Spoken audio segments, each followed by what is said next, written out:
All right, everyone.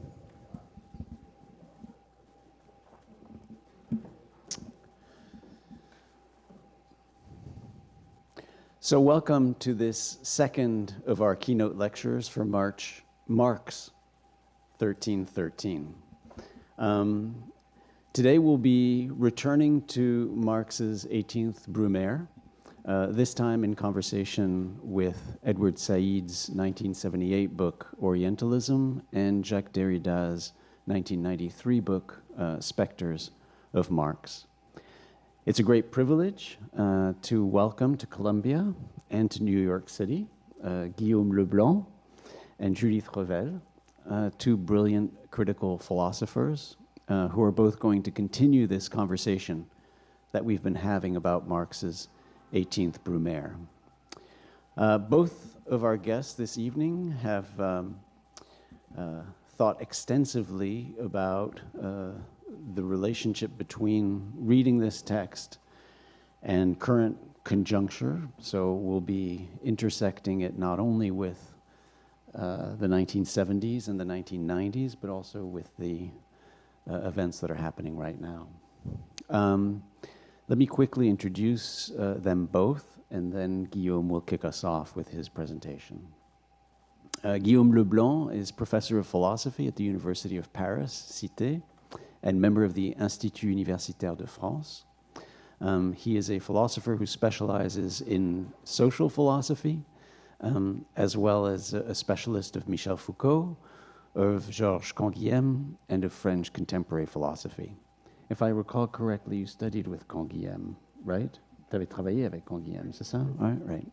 Tu avais écrit ta thèse avec lui, c'est ça? Yeah, right. Guillaume le Blanc has written many books that have been translated in several languages, including Canguilhem et les normes, Les maladies de l'homme normal, La pensée Foucault, Canguilhem et la vie humaine, La philosophie comme contre-culture, La solidarité des éprouvés pour une histoire politique de la pauvreté, most recently in 2023. In all of those works, Guillaume le Blanc works on questions of norms, exclusion, on forms of resistance, especially among the most precarious.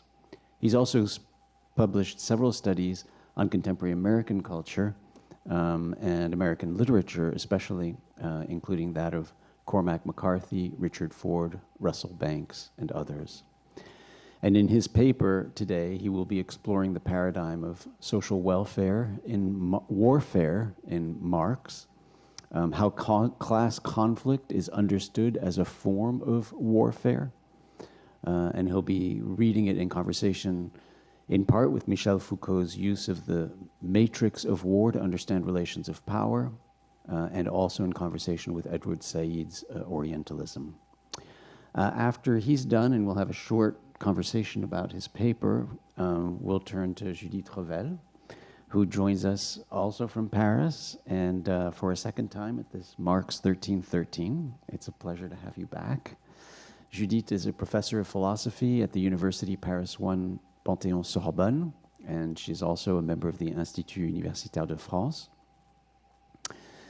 She is a philosopher who specializes in contemporary French political philosophy since 1945, and in Michel Foucault, but also Deleuze, Derrida, as well as Merleau-Ponty, Claude Lefort, Clastres, Costeriadis, Rancière, Agamben, Tony Negri, Roberto Esposito, and many others. Judith Revel has written several books, including Foucault, Expérience de la pensée, the Dictionnaire Foucault, Foucault, une pensée du discontinu, the Dictionnaire politique à l'usage des gouvernés, and Foucault avec Merleau-Ponty, Ontologie, politique, présentisme et histoire. She has also directed the Italian edition of Foucault's Dit et Écrit at Feltrinelli. She's currently working on theorizations of the political before and after 1968, drawing on a comparative study of the political and intellectual projects of the journals Socialisme et Barbarie in France and Quaderni Rossi in Italy. And of course, she's worked extensively on contemporary regimes of governmentality, modes of subjectivation, and practices of resistance, as well as on the Italian readings of biopolitics and operarismo, which are all, I think, very relevant to what's going on today. And she will present a paper that puts Marx and Marx's conception of history and a way to think about history today in dialogue with Derrida's reading of Marx in Specters of Marx. So we're going to start then with Guillaume le Blanc's paper. Welcome, and thanks for joining us. Thank you very much, Bernard, for this invitation. I'm very happy to be here. So I begin my talk. Today, I'd like to reflect with you on the meaning we might give to the conservative revolution we're witnessing before our very eyes, which seems to be taking shape today right here in the United States with Trump's victory, in Argentina with Milei's, but also in Europe with the rise of what Alberto Toscano calls late fascism, or what Enzo Traverso calls post-fascism. The dangerous links between neoliberalism, neopopulism, and neo-fascism are in fact the subject of a seminar with Cynthia Fleury in Paris this year, and of a colloquium on the subject in December in Paris. This is, of course, a conversation that goes beyond Marx' 18th Brumaire, but one point seems to me particularly important. It concerns the meaning given by Marx at the end of his text to Louis Napoleon's coup d'etat and the role of the peasantry in supporting it. Etienne Baliba, recently invited to the Marx 1313 seminar, suggested a very interesting parallel between contemporary social discontent and the advent of authoritarian populism on the one hand, and the peasantry's role in supporting Louis Bonaparte on the other hand. During my talk, I'd like to explore this parallel and reflect with you on the link between social discontent, the need for revolution, and the production of a counter-revolution, which seems to me to underpin any analysis of a social warfare paradigm. If we take up the hypothesis Foucault calls Nietzsche's hypothesis in his 1976 lecture, society must be defended, according to which politics, as you know, is the continuation of war by other means, in fact, the invention of Clausewitz. The question that interests me is the following one. Is the outcome of social discontent necessarily a counter-revolution? We're living in a way in a period that is both pre-revolutionary and counter-revolutionary at the same time. Instead of leading to a radical questioning of the political and economic foundations of our social order, social unrest is leading to a conservative revolution in which the people give new credence to a leader apparently naturalized by elections, but profoundly driven by a logic of conservation of a social body, of which he is, in a sense, the ultimate bulwark. How do these people, instead of emancipating themselves, reinforce their own servitude? It's a question that, philosophically speaking, has a whole history. Wilhelm Reich, in The Mass Psychology of Fascism, analyzes the rise of fascism in a series of texts written between 1940 and 1933.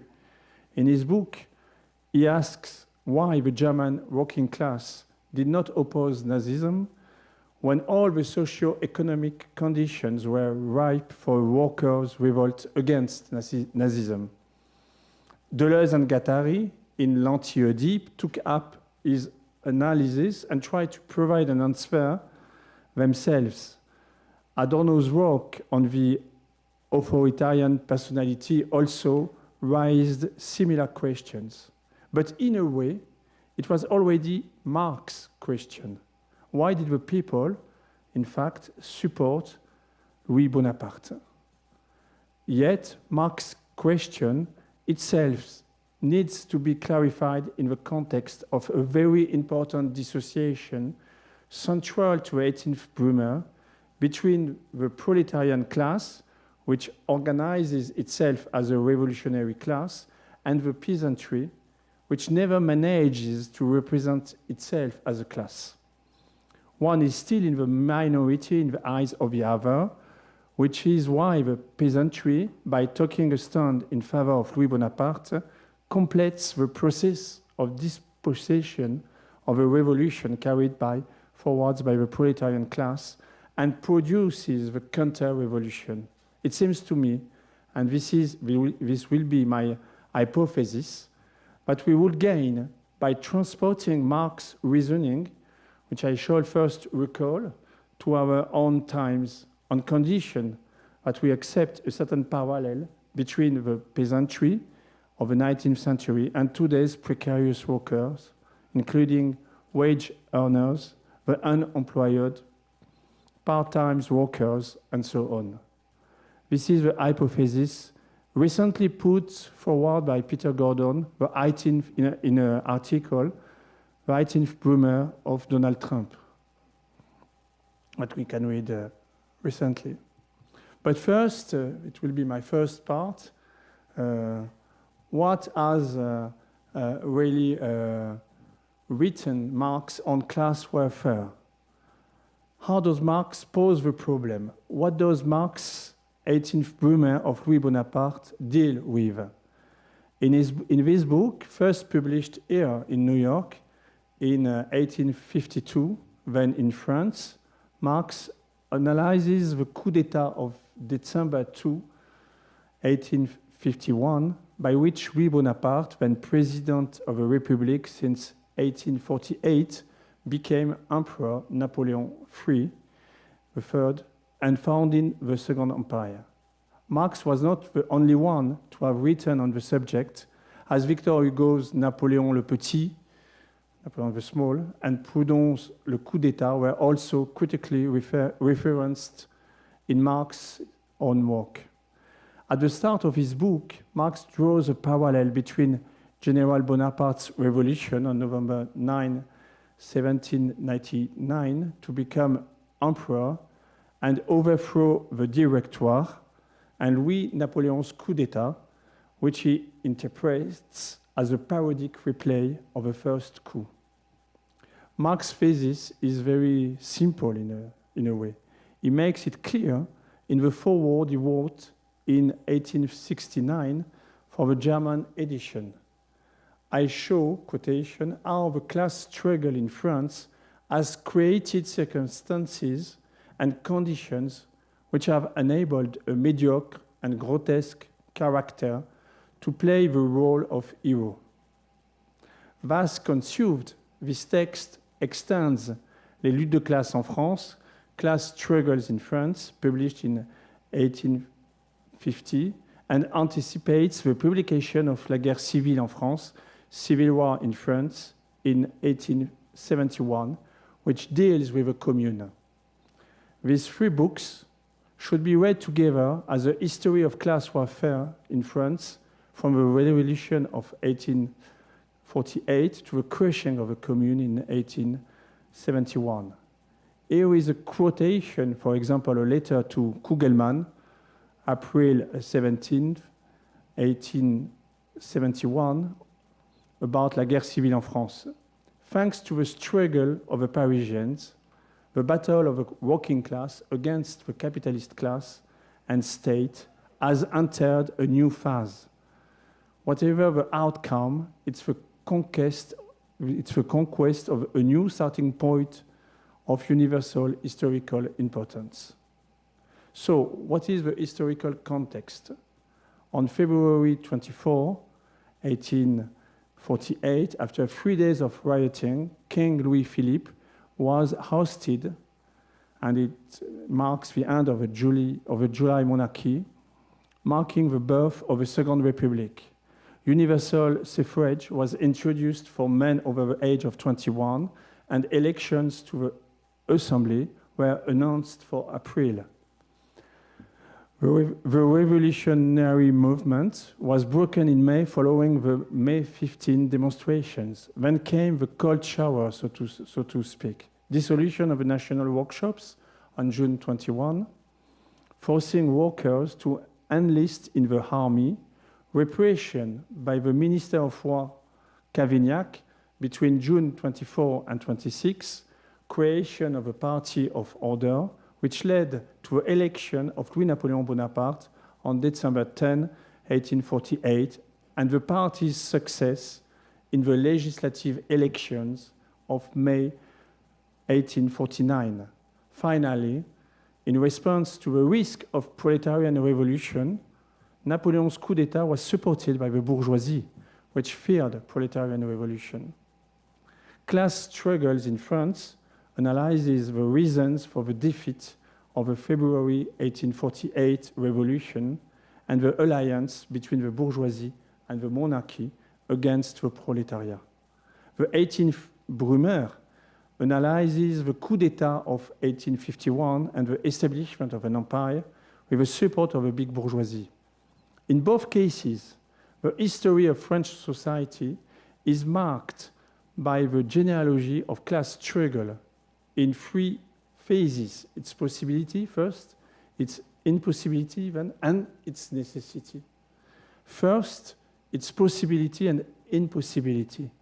This is due to the fact that, as Marx acknowledges, while the proletarian class allied itself with the bourgeois class to establish the bourgeois monarchy in 1830, and the republic surrounded by social institutions, so to speak, with a quotation of Marx in February 1848, the proletarian class was unable to emancipate itself from the bourgeois class and bring its own revolutionary interests to bear against it. Marx recognizes at the start of class struggle in France that the cause of the June 1848 defeat was the proletarian class's inability to follow its own revolutionary interests and then accomplish its own revolution against the bourgeois class. Yet, second point, this impossibility is precisely what gives the working class its future revolutionary strength. For by abolishing social institutions, the bourgeois class imposed a counter-revolution, the consequence of which was the emergence and universalization of a proletarian class in struggle against the bourgeois class. And this is precisely what the 18th Brumaire aims to analyze. The 18th Brumaire then serves two goals. On the one hand, it shows what the bourgeois counter-revolution consisted of, culminating in Napoleon's coup d'etat and the establishment of an empire. For it was the bourgeoisie that created the empire to escape the proletarian danger. Secondly, on the other hand, it shows how a counter-revolution is generated by the bourgeois counter-revolution insofar as the struggle of the working class against the bourgeois class is objectified and universalized in a picture that is not just French, but also European at the same time. In these various writings, which are in many ways a diagnosis of the present, Marx's way is forward a reflection on the present to which Marx himself belongs and which he intends to transform through his own analysis. It is thus the actualization of a logic of confrontation between classes that is restored by Marx. What Marx's three texts have in common and in the same historical coherence is the chronicle of the proletariat's foretold defeat with its transformation into a defeated class, but also its resurrection as a triumphant class driven by its revolutionary interests. The logic of history that Marx unfolds is that of a construction of a social war. Just look at, to remember, at the first sentence of a Communist Manifesto. The history of every society up to the present day is the history of a class struggle. War lies at the very foundation of history and therefore of politics. The model Marx deploys is that of a battle between classes according to an agonistic model of struggle that eventually became binary, the bourgeoisie and the proletariat. The history Marx reconstructs is not one of distance, it's a history within the struggle that must be waged on the side of the proletariat. This is precisely what Foucault will call political historicism, in which politics is analyzed from the point of view of war, while at the same time the historian participates in the combat he describes. On the first side, the analysis of power relations must be conducted in terms of war. I refer to Foucault. The point is to understand how war is, quotation, an analyzer of power relations. On the second side, the historian is himself caught up in the battle. Here again, to quote Foucault, the historical knowledge of struggles is itself an element of the struggle.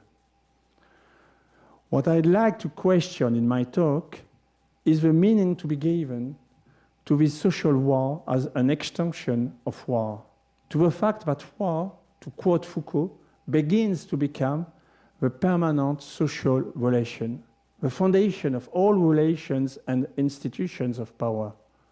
What significance can we give to this model of class warfare in interpreting our own world today? But first, how are we to understand this history of class struggle in Marx's various texts on France? As much as the manifesto is written from, and it's a very important point, from the point of view of the inescapable victory of the proletarians over the bourgeoisie, to be consecrated, as we know, by the advent of communism, Marx's texts on France are written from the point of view of the defeat of the proletarians.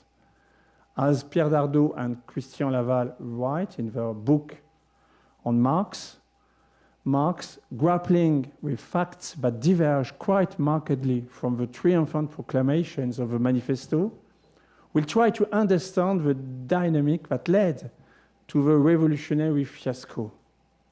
What Marx analyzes is the establishment of a counter-revolution, but this counter-revolution must itself be defeated by a future of a revolution. How can a proletariat revolution emerge from within the bourgeois revolution, which confiscates it in the first instance, but precipitates it in the second instance? Marx writes at the time of the bourgeois counter-revolution that opposes the proletarian revolution, but at the same time, he shows that the establishment of this counter-revolution, the establishment of an empire that serves the bourgeois revolution, is what will make the proletarian revolution possible and necessary. By deepening the war between the bourgeois and proletarian classes, hitherto masked in the event of the bourgeois revolutions. Marx's analysis in the 18th Brumaire follows this logic. The advent of the social republic of the February days is fatally opposed and defeated by the establishment of a bourgeois republic. One sentence seems to me particularly important, quotation.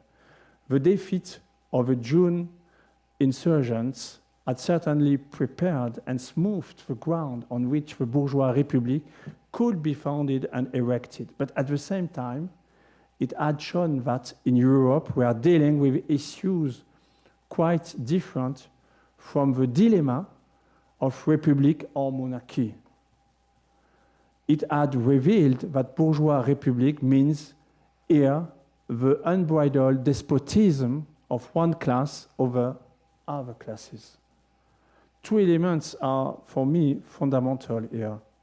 First one, the crushing of a social republic by the bourgeois republic signifies the definitive end of a synergy of working class and bourgeois interests against the monarchy. Second point, what is revealed is not the institution, political struggle between the monarchy and the republic, but rather the economic class struggle between the proletariat and the bourgeoisie. It was on this new basis that the bourgeoisie formed an alliance with the monarchy, creating the party of order to counter the proletarian threat. But this could only be achieved if the big bourgeoisie freed itself from the petty bourgeoisie and maintained domination from above. An ideological synthesis develops with the creation of a party of order, uniting property, the very large, family, religion, and order, against what Marx interprets as, I quote, the party of anarchy, socialism, and communism, according to a model of class struggle that emerges as such. But the very thing that led this party of order to side with Napoleon in 1851, in order to avert the proletarian threat once and for all, was to make the working class, in fact, more conscious, to endow it with its own language, and thus make it truly revolutionary by universalizing it. Hence, I would like to draw a parallel in my second part of my talk between this situation described by Marx about the role of peasantry according as a kind of a way to support Louis Bonaparte, and perhaps what we could say today, with, of course, precautions on precarious workers and the function, the role of supporting some kind of authoritarian people. In the final chapter of the 18th Brumaire, a very important one, chapter 7, Marx analyzes the fundamental role played by the peasantry in supporting Louis Bonaparte. Without whom Bonaparte could not have succeeded in his coup d'etat. In short, Louis Bonaparte relied on a majority of the people, a silent majority, the peasantry, who did not constitute themselves as a class, and ended up preventing the working class from becoming revolutionary. Marx's argument is very interesting and important. It goes as follows. The French bourgeoisie, by focusing on the enemy constituted by the proletarian class, brought to power the unorganized mass of the peasant people represented by Napoleon. Quotation from Marx, Bonaparte represents a class, indeed the most numerous class in French society, the parcel peasants. In fact, the creation of universal suffrage in 1848 sealed the victory of the cities over the countryside and exacerbated peasant discontent. Bonaparte relied on them to carry out his own coup d'etat.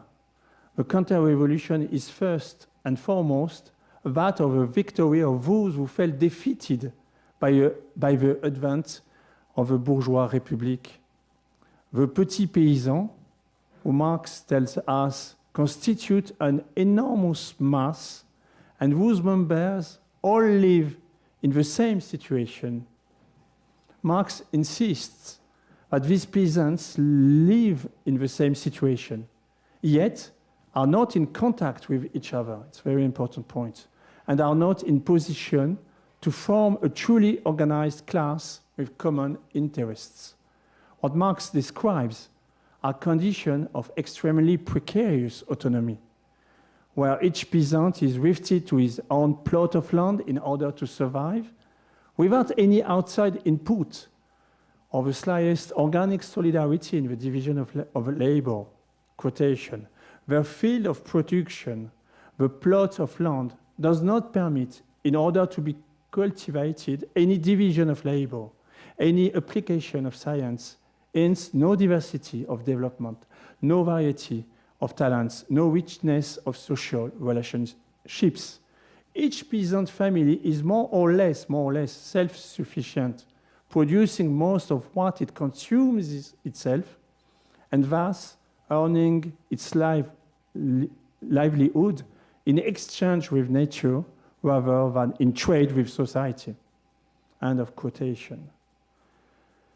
Marx describes a form of sober autarky imposed by the working conditions of a small peasantry. He pays close attention to the self-sufficiency that creates the illusion of relative autonomy, the main fear of which is precisely that this autonomy could be lost. Marx also emphasizes the extent to which France is made up of an unorganized mass of peasants. This mass can be thought of as a class in a way, but at the same time, it doesn't have to be, according to Marx. It forms a class, so to speak, because its economic conditions and interests are common to millions of families and are opposed to the interests of other classes. But at the same time, and Marx is very clear on this point, it's not a class insofar as the interests of small farmers remain local, never organize themselves into a national political community, and never form a political party with its own organization. It is at this point that the famous formula comes into play, and I like to quote it in full. The text of Marx here is very important and famous. They do not, writes Marx, constitute a class.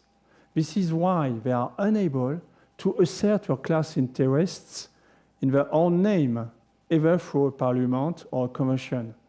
They cannot represent themselves, so they must be represented. At the same time, their representative must appear as the master, as a superior authority, as an unlimited governmental power that protects them from other classes and dispenses rain and shine from above. The political influence of small farmers thus finds its ultimate expression in the fact that the executive power subjugates society.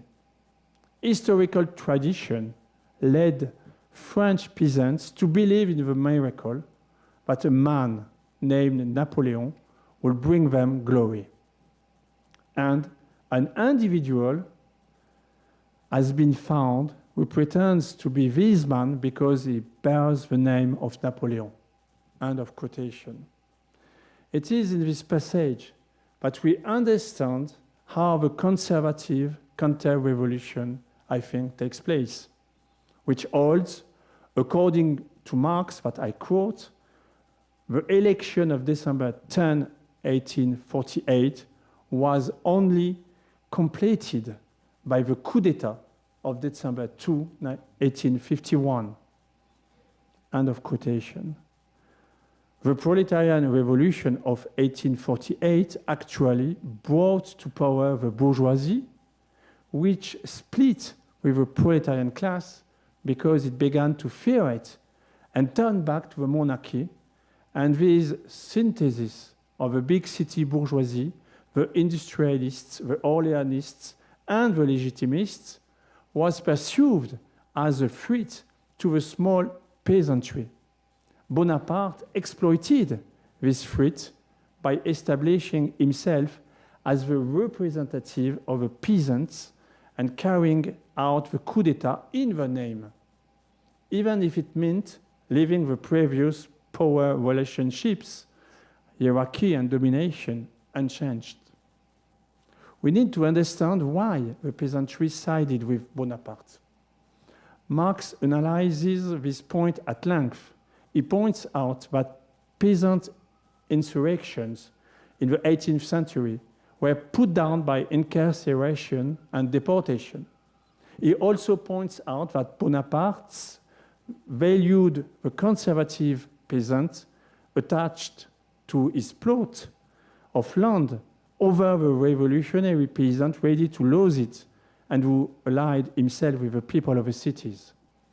Finally, Marx points out that during the 3 years of the Republic, 1848-1851, the Republic's political measures revived the peasants' revolutionary spirit, even if superficially, through uprisings that ended in bloody repression.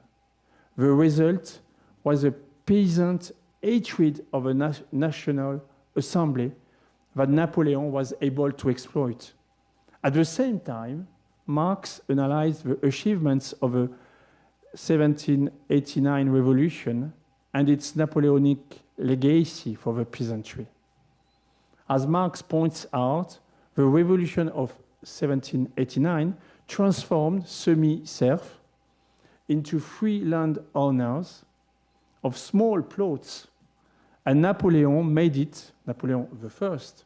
made it easier for them to exploit the soil.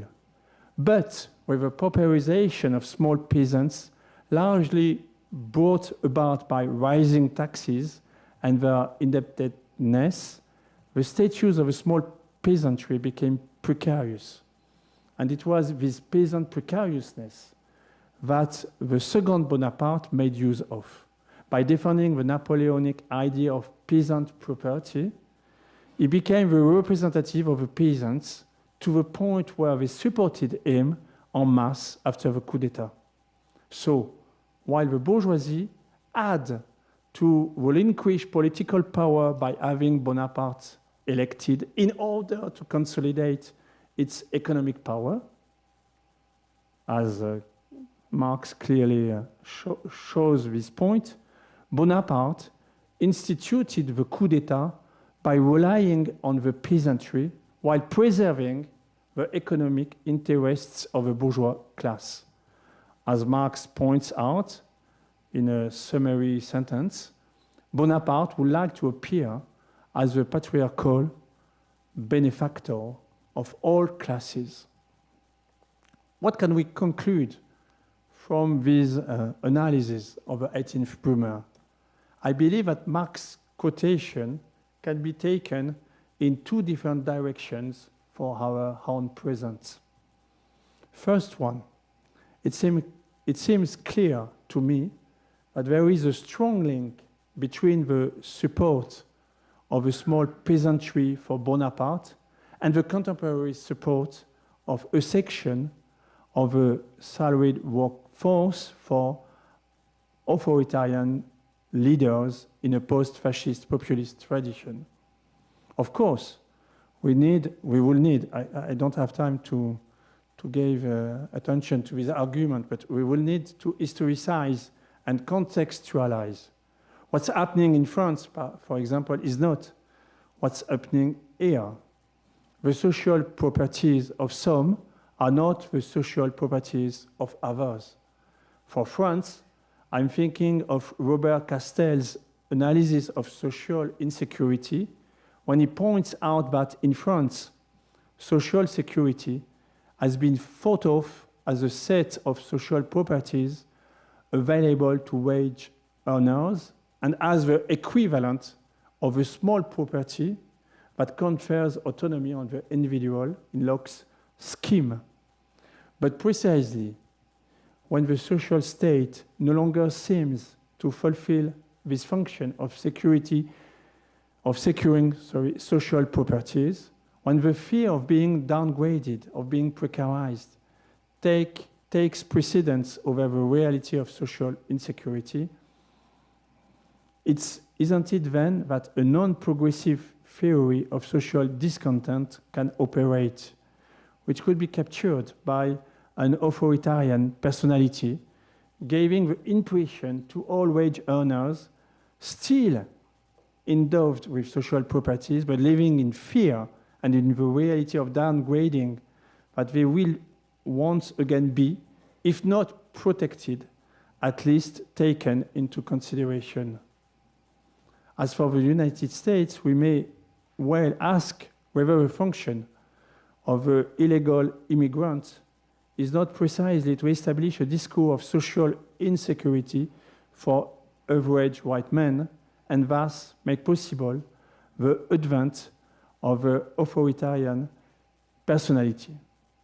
In any case, the prerequisite for this conservative counter-revolution to come to power is precisely that the silent majority does not find a way to organize itself, to represent its own issues independently of an outside leader, to take its own voice. Hence, to conclude my second direction, we find, and it's a very remarkable point, we find it in the margin of Said's book, Orientalism, published in 1978, where he quotes the phrase from the 18th Brumaire about the peasants in the title of his conclusion. They cannot represent themselves, they must be represented. What does Said mean?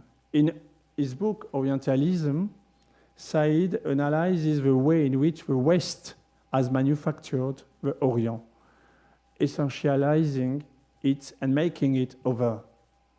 Said shows, for example, that Bonaparte took on board a group of Orientalists with him at the time of the war to conquer Egypt, the lone wing of the army, as Said calls it.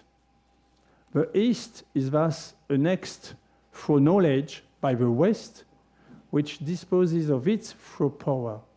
What Said is questioning is quite literally the West's seizure of power over the East through knowledge, the discourse of truth that the West holds on the East, fabricates it as the East, but places it, of course, in a position of domination. Quotation of Said, Orientalism has more value as a sign of European and Atlantic power over the East than as a truthful discourse on it.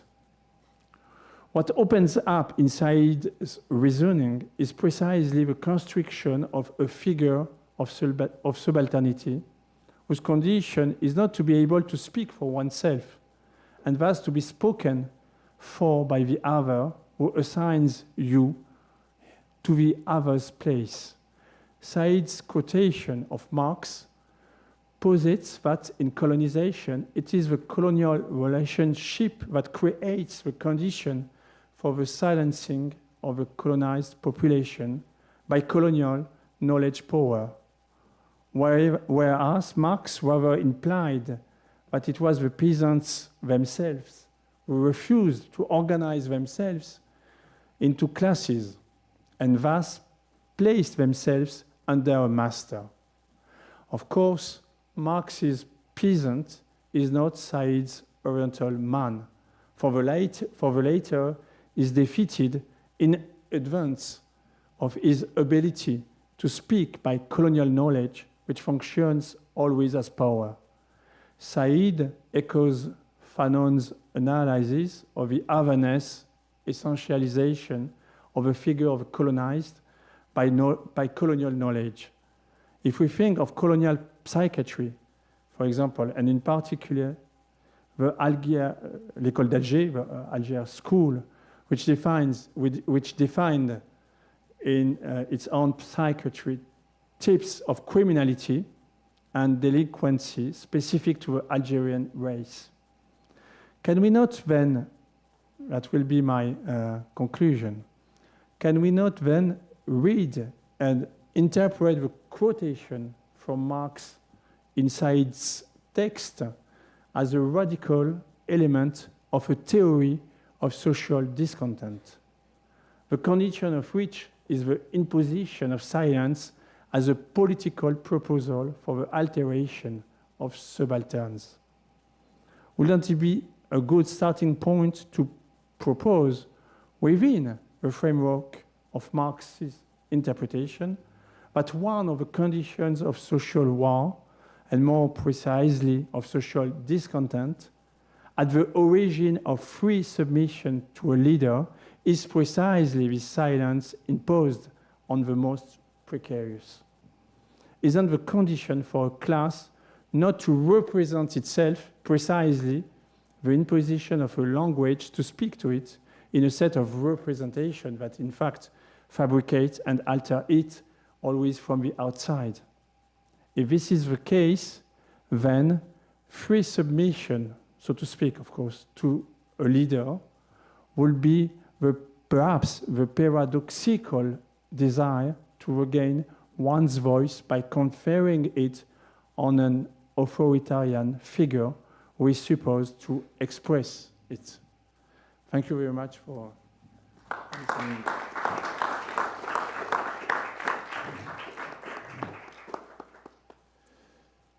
Okay, thank you, Guillaume, for that paper. And before we move to Judith, I think we'll just have a little bit of a conversation so that we can kind of keep the paper in our minds as we listen to Judith, and then bring it back up again.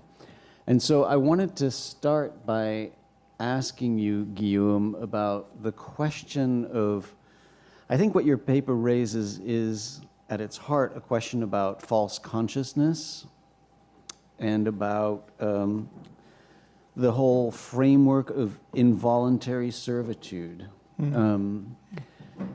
So on page 2 of your paper, you really do bring in the idea of involuntary servitude. I mean, thinking of La Boétie, instead of emancipating themselves, they reinforce their servitude. And of course, you also bring in the critique of that and the critique of false consciousness from Reich and Deleuze and Guattari, etc. But that seems to be a very important question that's lurking in the paper and in the proposal and in the reading of Said. And so the question really is, to what extent do you want to buy into an element of false consciousness or ideological error? How much of that are you buying into, and how much are you rejecting? I mean, I personally don't buy into it for the moment, for this present moment. So I'll tell you my priors, but yeah, of course. But I mean, I hear it in your piece when you talk about kind of free submission to the leader. I still feel as if there's a strong dimension of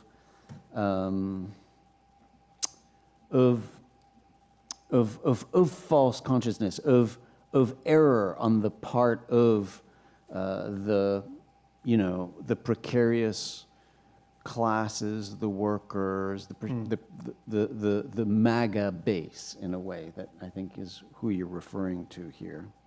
Now, I think that Edward Said raises a different problem, because his work, I think, is a construction. I mean, it's the external construction of this, right? And you say construction. This is the construction of a figure of subalterity, right? Yeah. But not necessarily what is actually going on. And I mean, so, and in that context, I think we could bring in Gayatri Spivak's discussion of representation in Can the Subaltern Speak? I mean, with Said, I get the sense that it's not, that is the construction of the way the West has created this and tried to impose particular power knowledge framework, but that's not necessary, but that tells us nothing really about the way in which persons who are living in l'Orient, in the Orient, are actually acting themselves. Maybe Marx was wrong about the peasants in a way, in thinking that they weren't representing themselves. But certainly today, I think in our present context, I don't think we would want to go down that path of suggesting, for instance, that precarious workers are, you know, only kind of freely submitting to a leader, when in fact it seems as if there's a real self-consciousness, right? Represented, for instance, and articulated by someone like Steve Bannon, for instance, and Breitbart and that whole machinery. So that would be the question, I think, really. Yeah. Yeah. Thank you, Bernard. It's a very important, and in fact, it's the most important question that we can, I think, put on my own talk.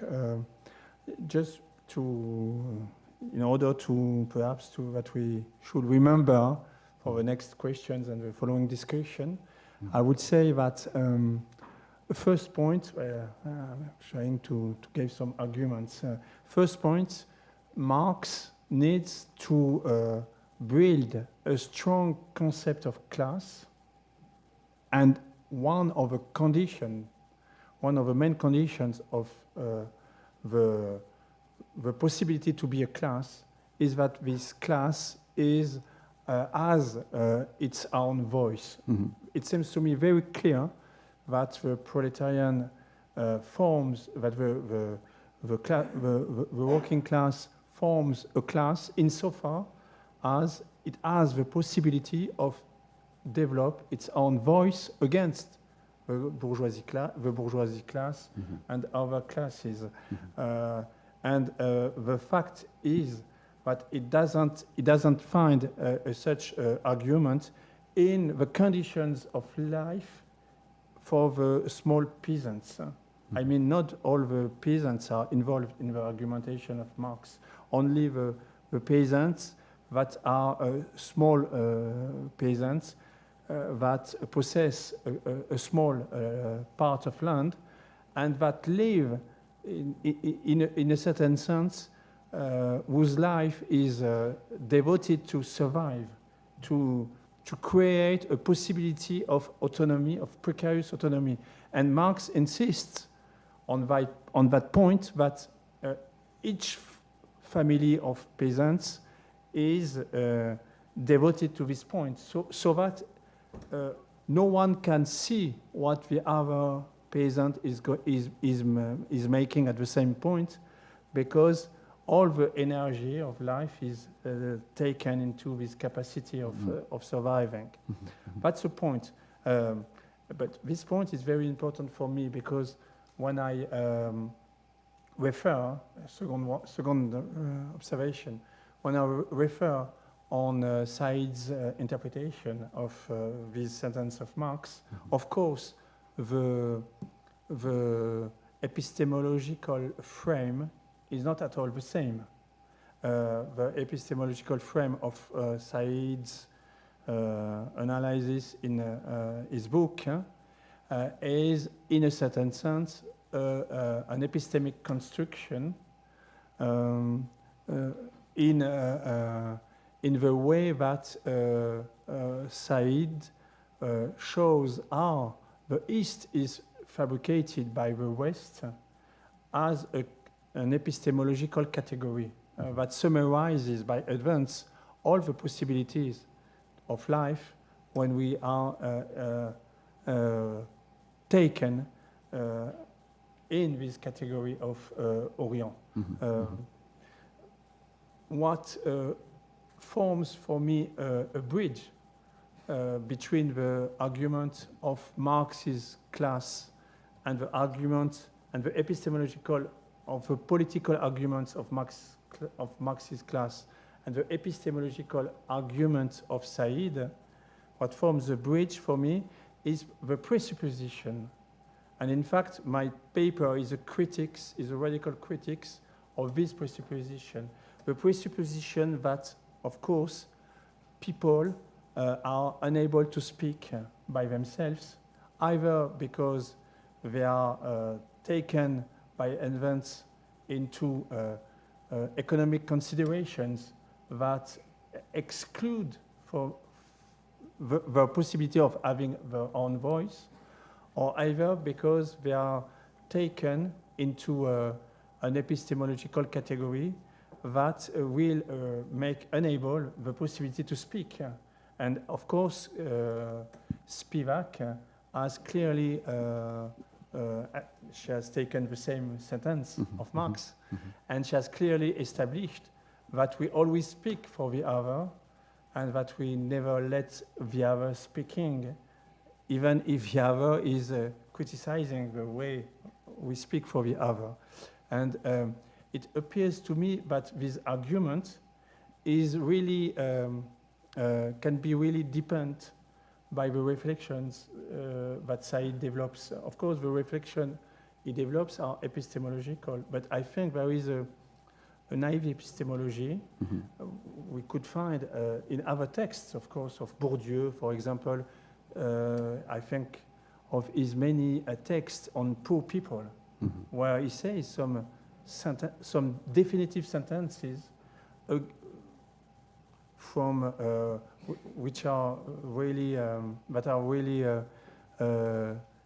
terrific sentences from a scientist's point of view, saying that the poor, the excluded people, cannot represent himself the future because he is dispossessed of the social conditions of temporality. And this kind of sentence, I think, is quite negative.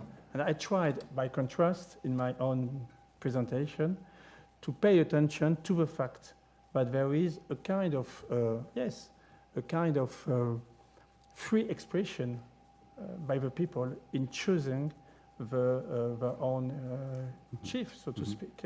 And this is the paradox that Wilhelm Reich had clearly pointed at the beginning of his argumentation in his famous, famous reflections directly produced by the arrival of the Nazism. And so you spoke of, just to conclude, to finish, you spoke of la Boétie, la servitude volontaire. And yes, I think we have to penetrate this black box of willingness, of consciousness, if we want today to understand perhaps more in a non how to say, in a non-superiority way to speak, if we want to to understand why people choose a chief that will be a disaster for them and not a liberation. I think it's very important to put into consideration this black box of psychic life, and that's why that's what I tried to explain in a certain sense. Okay, good. So we'll come back to this. We'll come back to this because I mean you still do kind of hold on to this notion, which is I think fundamentally a notion of false consciousness, in saying that this goes against, say, their interests. Right, and that's what I'm not sure about today. I'm not sure. Maybe I've always had a problem with that idea of being able to identify someone else's interests, but particularly in the present moment, I'm concerned about that. It was in part, and in part, this is interesting because it really does bring us back to our last seminar on the 18th of Brumaire, where Marcuse also was very explicitly contesting notions of false consciousness, notions of ideology, in certain passages where he was also like not prepared to assume that people are acting against their own interest, or reluctant to think that it's always the other person who's acting against their own interest. So that I think is going to be a real source for us to continue the conversation. But let me bring in Judith, who is going to help us think about this through the lens of history now, And in a way, the different historical moments of the present and the actual and the future. So with Derrida, welcome and thanks. Thank you. Thank you for allowing me to attend this seminar for the second time this year. First time in Paris and the second this evening. I'm very honored and very happy. It is quite moving and impressive too to discuss here in New York Marx' 18th Brumaire, in the city where the text was published exactly 173 years ago. As there has already been a session devoted to the same text for this Marx 1313 series, I will probably begin by explaining the meaning of my intervention and the direction I would like it to take. Much has been said about the commentary of the coup d'etat of December 2nd, 1851, and the way in which Marx wrote his text in immediate reaction to the facts between December 1851 and March 1852. There are generally at least 3 points that are made, and Guillaume has already spoken at length about some of them. First, regarding the famous opening sentence which, referring to Hegel, splits or perhaps doubles any great event into a great tragedy and a miserable farce. Second, the way in which the text, extending the analysis proposed in the class struggles in France, reads the very moment of history from a class dynamic, or more exactly from class antagonism, which become the key to understanding the period 1848, 1851, but which more generally sets forth a general model for understanding history.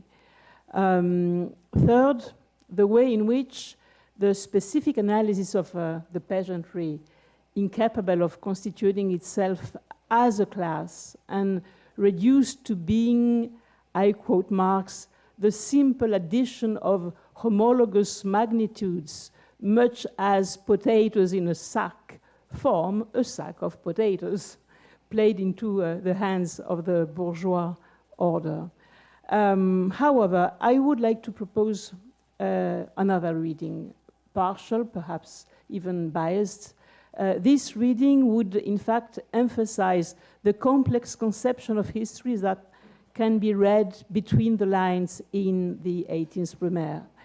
And since the seminar rule is to rely on a commentary, the reading I have chosen is that of Jacques Derrida in Specters of Marx, published in 1993. A word, too, about the choice of this book of Derrida. I'm perfectly aware of the discussions and objections that arose after the book was published, discussions and objections to which Derrida himself responded in 2002 in Marx and Sons. These are absolutely fascinating debates, but they are not the subject of my talk today. What interests me is something both smaller and more general. How Derrida's book, and especially its chapter 4, in the name of revolution, in the revolution, the double barricade, impure history of the ghosts, deduces from the Marxian text, or perhaps constructs within it, a representation of history that is worth considering. These are, without a doubt, many elements in this interpretation that resonate with my own research. I'm, in fact, currently working on a kind of mapping of the way in which some contemporary philosophers have thought history and regimes of historicity. And beyond that, I'm trying to understand how these representations of history, which are sometimes totally different from one another, determine political thoughts and thoughts of the political, which are in turn different, but which makes makes up a certain constellation. Well, I will, as usual, proceed point by point. I will also, as usual, apologize for my English and hoping that it will remain comprehensible. And then, of course, again, a huge thank to Bernard and to Columbia University and to you all who are here this evening for making this shared discussion and reflection space still possible. And I think it's not so easy today. So 5 points. The first point concerns the philosophical nature of Marx's political and sociological text. That is to say, the refusal to oppose sociological text on the one hand and philosophical text on the other. The statements of a principle is not a matter of inconsequence, because it is the very condition of possibility of my own reading of the Eighteenth Brumaire, and it is also that of Derrida's reading in chapter 4 of Specters of Marx. One could, of course, put forward other principles of distinction, but I think that Derrida would doubtless refute them in the same way. There is no need to oppose theoretical text and text of circumstances, analysis and chronicle, the conceptual Marx and the Marx journalist of his own time. The refusal takes the form of a long footnote in Specters of Marx, mentioning the distinction made by another French philosopher, Michel Henry, between Marx's philosophical text and those which, like the 18th Brumaire, are supposed to have less philosophical value. Derrida refutes this kind of dividing line. For Michel Henry, the political text or historical political text do not in themselves carry the principle of their intelligibility. The 18th Brumaire or the manifesto of the Communist Party are therefore immediately considered as a kind of extra philosophical material. And in the particular case of the 18th Brumaire, this quasi-devaluation of the text is further aggraved by the circumstances of its writing. After all, it is a text written for an American journal, which is not so noble. But with Derrida, on the contrary, the distinction has no place. The 18th Brumaire also talks about what? About something else. And this something else is essential. I quote Derrida, "One must take another step. One must think the future, that is life." And it's, of course, this mention of the future and this mention of life that interests me here.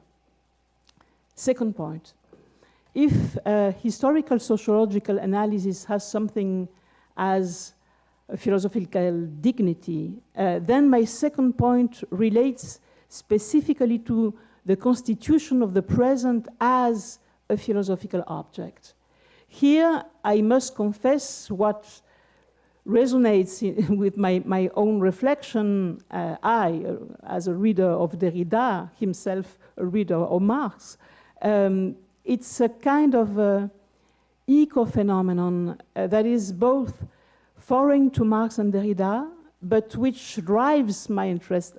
This eco is the way in which Foucault, at the very end of his life, seems to distinguish the present, le présent, on the one hand, and what he names actuality. I know that actuality is not so obvious in English, but actualité in French, on the other.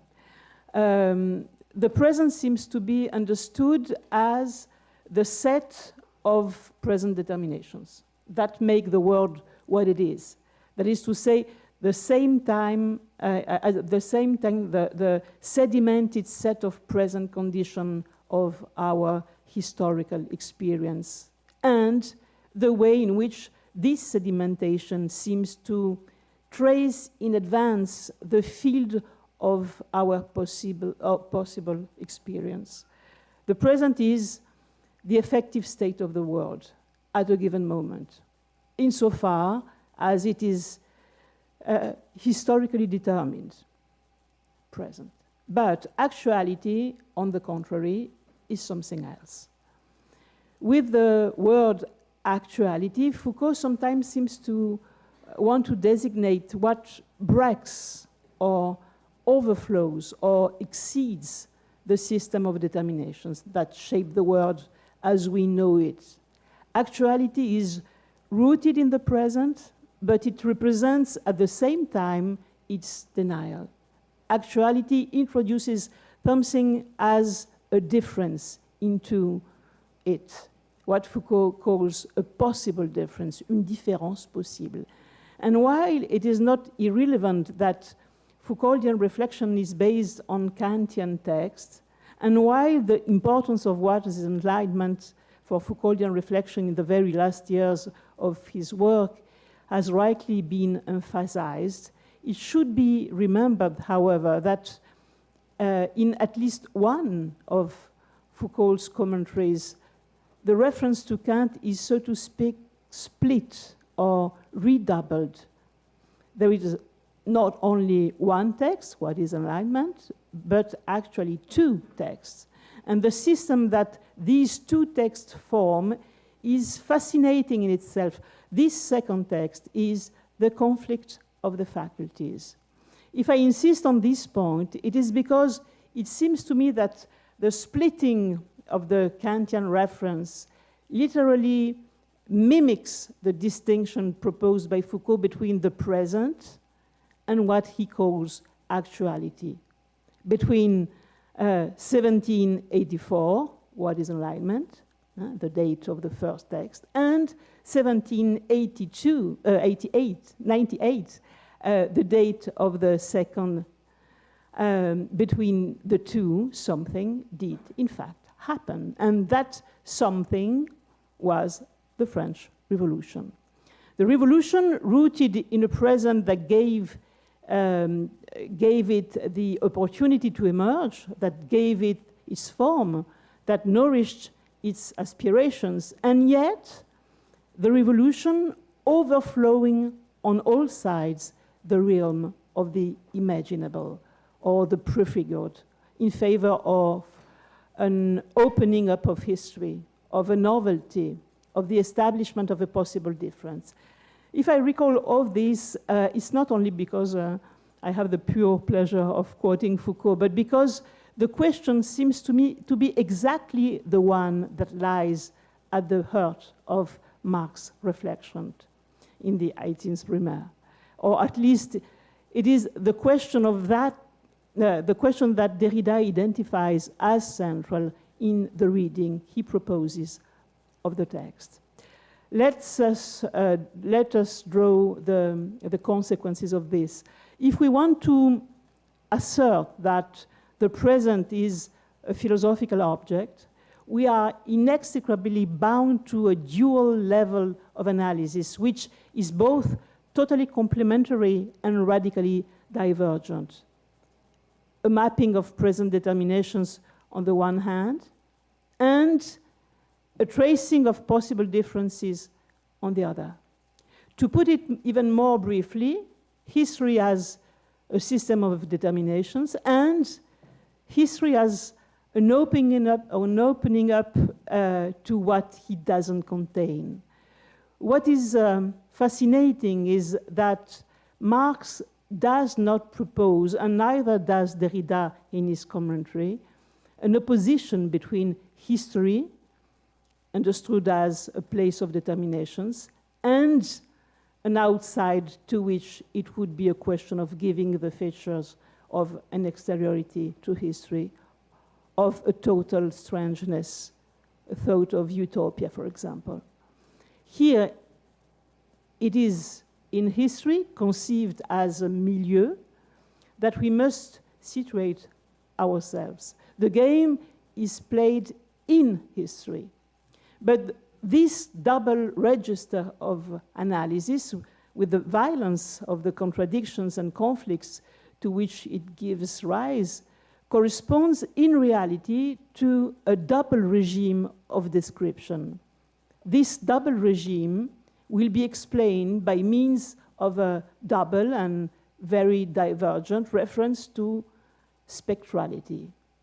The parodic, heavy, paralyzing spectrality of a past that keeps coming back to haunt our aspiration for a change and our desire for revolution, on the one hand, and then the revolutionary spectrality, that is, the opening up of history to what it does not contain, and that points to the future, on the other.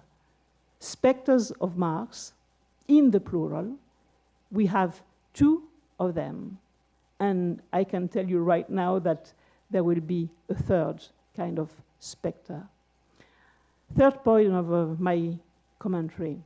Let us focus on the first of the two possible faces of, or sides of spectrality. The regime of deadly, toxic spectrality, that of parodic reprise, that of parodic revival, when events and characters are repeated and return in a caricatured and degraded form. This is the well-known opening of the text. Hegel remarks somewhere that all great world historic facts and personages appear, so to speak, twice. He forgot to add the first time as tragedy, the second time as farce, end of quote. But the greatness of Marx's analysis is that he does not assign this parodic reiteration to the only logic of power. The deadly spectrality is not only the way in which December 2nd, 1851 reenacts November 9th, 1799, that is the 18th Brumaire of year 8, the way in which the coup d'etat of Napoleon the Little, since he violated the constitution of the Second Republic, of which he had nevertheless been elected president, reproposed in his own way the overthrow of the directory which has turned the Republic into the empire more than half a century earlier. Marx's greatness lies in considering that this deadly spectrality could also affect revolutionary events themselves. Revolution, like all events, sediment and accumulate and form a history, a liability, a weight, a heaviness, which keeps coming back. And Marx, from chapter 1 of the 18th Brumaire, is perfectly explicit in this respect. I quote, "The tradition of all dead generation wait like a nightmare on the brains of the living," end of quote. The tone of this statement, almost Nietzschean by anticipation, has the merit of formulating the great difficulty that lies at the heart of any revolutionary process. Of course, a revolution, because it always arises at a certain point in history, must come to terms with a series of determinations that have represented at the same time its own condition of possibility and its limitations, its causes and its obstacles, the deepest roots and that against which it stands. A revolution breaks away from, it stands up against. But it must also deal with the stratification of revolutions and events that preceded it, and which constitute, even more than an imaginary, the already effective and always limiting identification of the field of possible experiences. This is exactly what I have proposed to call, with Foucault, the present. The whole of present historical determinations, including past revolutionary experiences, which constantly shape in advance what would like, on the contrary, to present itself as actuality of the revolution. It is therefore a question of freeing oneself from the weight, because as Marx writes, if, I quote Luther, put on the mask of the Apostle Paul, the revolutions of 1789, 1814, wrapped itself alternately in the guise of the Roman Republic and the Roman Empire. And the revolution of 1848 knew nothing better to do than to parody now 1789, now the revolutionary tradition of 1793-95. The actuality of the revolution as actuality, supposes that it succeeds precisely in overflowing, in exceeding the historical sedimentation which nevertheless forms its basis, because it has already taken place. When Marx says that, I quote, "The social revolution of the 19th century cannot take its poetry from the past, but only from the future," end of quote. It is this tension that he identifies. Of course, he immediately understands that the temptation to borrowing from them, that is, the figures of the past, names, battles, slogans, and costumes in order to present this new scene in world history in time-honored disguise and borrowed language, that this temptation is all the greater when one finds oneself in a moment of crisis. And that the crisis, that is to say, etymologically the possible bifurcation, is precisely the possibility of the revolutionary event itself, Marx comments, and just as they, the revolutionaries, seem to be occupied with revolutionizing themselves and things, creating something that did not exist before, precisely in such epochs of revolutionary crisis, they anxiously conjure up the spirit of the past to their service, end of quote. Marx, therefore, gives this first side of spectrality a very specific identity. The first side of spectrality is backward-looking fetishism. It is the set of great narratives of revolutionary hagiography. It is heritage and tradition, filiation and continuity. And Derrida, in his commentary, calls, therefore, for the exact opposite, the virtues of anachronism. One must recall the haunting reprise in Derrida's text of Shakespeare Hamlet's quotation, "Time is out of joint." Time is out of joint. More, the disruption, the disadjustment, the word is one of Derrida, or what Derrida calls the revolution within the revolution. No more revolutionary memory. Down with the monument. Bring down the curtain of the shadow theater and funerary eloquence. Destroy the mausoleum for popular crowds. Shatter the death masks beneath the glass caskets. All of that is the revolution of the past, end of quote. However, it would be wrong to imagine that simply breaking the revolutionary idols, being aware of the great narratives of a revolutionary counter-history that has itself become monumental history, in short, making a clean sweep of that past too, is enough. In any case, the solution is not the rejection of history. It is not the choice of ahistoricity, because an event is never outside history.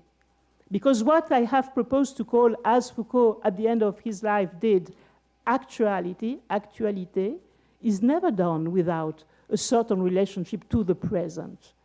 Because there can be no difference without a careful survey of the effective determinations of our own historical situation. And these are only the very latest layer of a stratification to which we give the very name of history.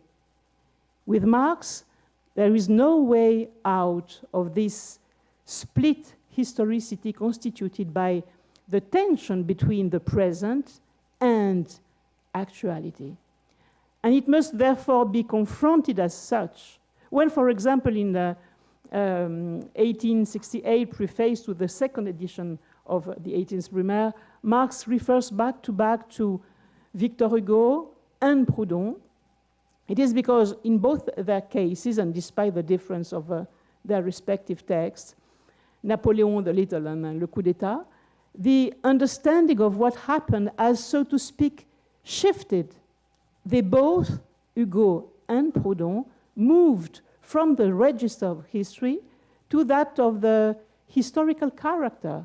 In Hugo's case, it is not the historical event that is confronted because, as Marx remarks, he sees in it only the violent act of a single individual, end of quote.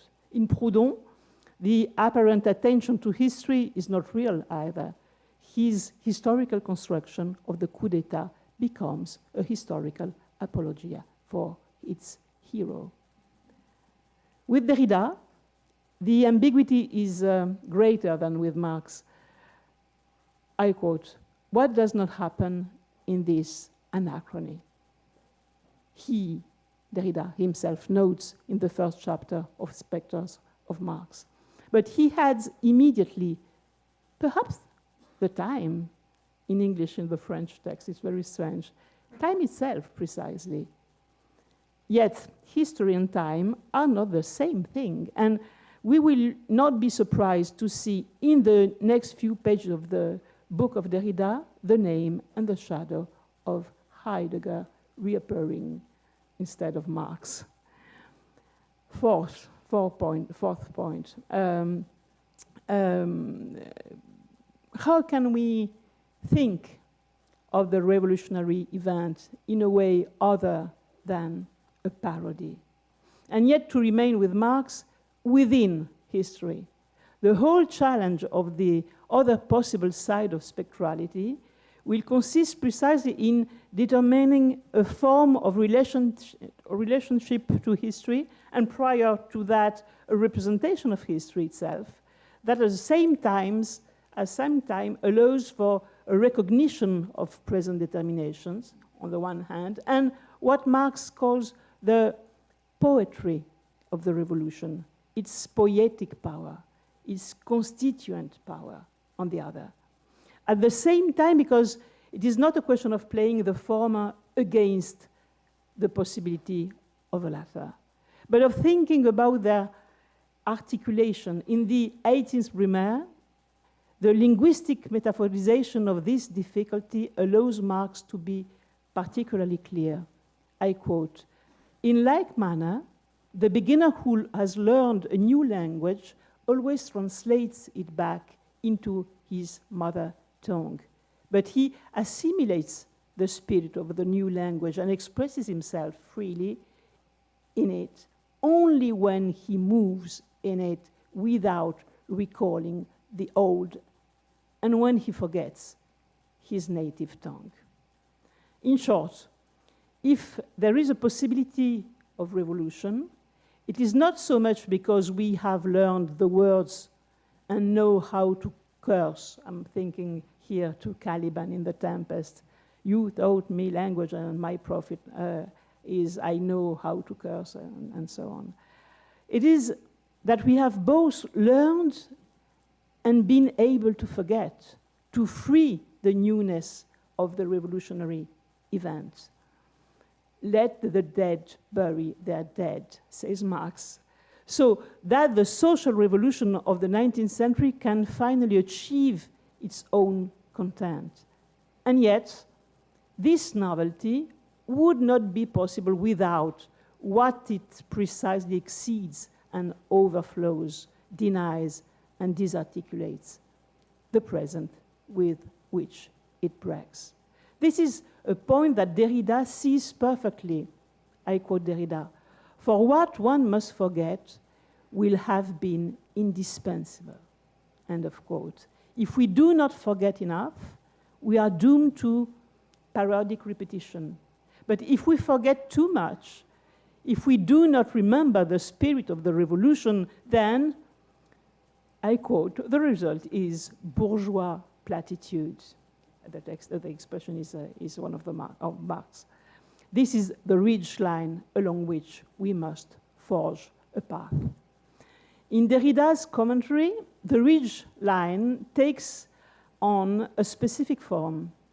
The unleashed overflowing, the French expression is powerful, ce déferlement par-dessus bord, is indeed what embodies the excess of novelty, this proper content of the social revolution that Marx longs for. But there is also the condition in which we find ourselves, caught between the two regimes of spectrality that I have tried to describe. Quote, one does not know if the expectation prepares the coming of the future to come, or if it recalls the repetition of the same thing as ghost, Derrida remarks. But he immediately adds, this not knowing is not a lacuna. No progress of knowledge could saturate an opening that must have nothing to do with knowing, nor therefore with ignorance. In reality, Derrida's position, defined by reference to the reading of Marx, is interesting because it outlines in its own way a thought of what we call the possible difference in historical context, with at least three characteristics. One, revolution is a horizon of expectation marked by uncertainty. If horizon of expectation sounds too Kozelekian, we can no doubt understand the insistent proposal of Specters of Marx of a messianism without Mashiach. This is Derrida, messianisme sans Messie. This is exactly the expectation. Second point, second consequence. We cannot reduce and claim to manage the expectation through the sole dimension of knowledge. History should not only be known, it should be made, acted. Third, what we inherit, our history, must not be able to impose that the parodic spectrality saturates the field of possibilities. For that reason, we must remember not only the bad ghosts, but also the good ones. Those who remind us that inheritance is never a given, it's always a task. L'héritage n'est jamais un donné, c'est toujours une tâche, says Derrida. The task escapes as indeterminacy, as openness, a kind of knowledge by anticipation that would settle in the register of prediction. We could just as well say a discourse that would belong to the exclusive mode of logical determination, to the naive belief in a simple causality, and which would be nothing more than the scientific dressing up of the old practice of prophecy. And yet, this exceedance, nevertheless, has to do with something that has happened. This something that has happened can be a date, for example, 1848, a phenomenon, for example, the history of capitalism or the history of liberalism at the turn of 18th and 19th centuries, or that of neoliberalism in its contemporary reformulations and adaptations. It can also be a name. For us, the name of Marx, of course, but also perhaps the name of Derrida today. Now, this something that has happened is, Derrida tells us about Marx, a legacy that paradoxically demands as a pledge of extreme fidelity, to be thought of not as a given, but as a task, like a discrepancy, a shift between the spontaneous idea that we have of the spectre as a revenant, something that returns from the past to haunt our own present and determine the contours of our future. And another completely different idea, according to which the spectre is the result of a process of transformation, of transfiguration, which means that what returns in reality does not return because it cannot be the same. It has just been made. The idea of this discrepancy, of this shift, emerges as a surprise in Derrida's own reflection and seems to burst in almost by force in his analysis. At least that what Derrida himself says, I quote, when in 1847, 1848, Marx names the spectre of communism, he inscribes it in a historical perspective that is exactly the reverse of the one I was initially thinking of in proposing a title such as The Specters of Marx, where I was tempted to name thereby the persistence of a present past, the return of the dead, which the worldwide work of mooring cannot get rid of, whose return it runs away from, which it chases, excludes, banishes, and at the same time pursues. Marx, for his part, announces and calls for a presence to come. Marx also considers the spectre as a vector of the future. Fifth point, last one. This brings me to the final point of my commentary. 173 years separate us from Marx's text. 32 years separate us from Derrida's text. The world has changed, and it is no longer Marx's world, nor probably not completely Derrida's world.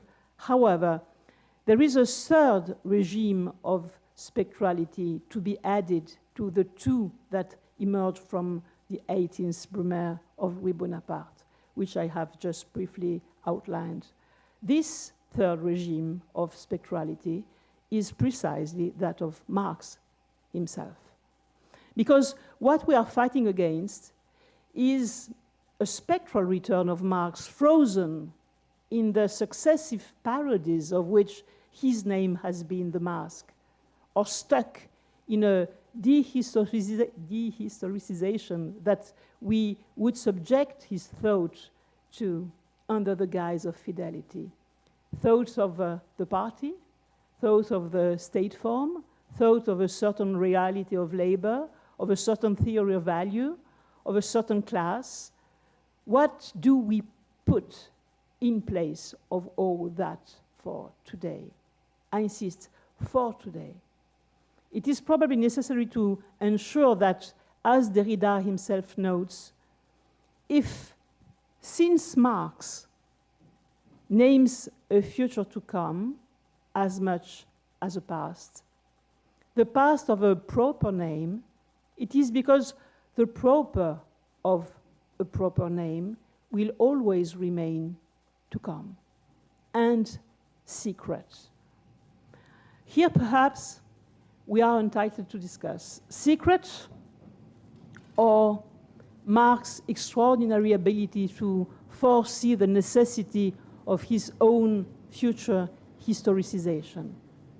To put it more simply, a figure forever missing in the carpet and yet always proven with each reaffirmation of the heritage, the Marxism, an insistence from the very depth of the heterogeneity of what is constantly changing, and the reaffirmation of a strange invariant emerging from the spectrality of the spectre?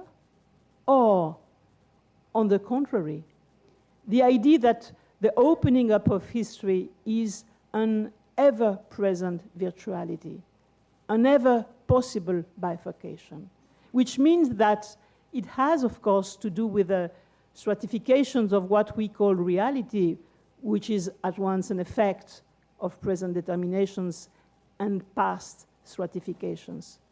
But that it also points out the work of difference from within its very meshes. Therefore, necessarily, our need to promote Marx beyond Marx, with the specters of Marx returning to haunt our own time and demanding of us precisely something like a task in order to allow us access to the legacy. All this requires us to make a new diagnosis of our present, a new critique, using new categories and with new leverage points. Deconstruction, from this point of view, is not a thing, nor a method. It is, like Marx thought itself, since they finally have that in common, an infinite task, a practice, ceaselessly taking up its own movement and working it like dough, like the material of an endless elaboration. Thank you.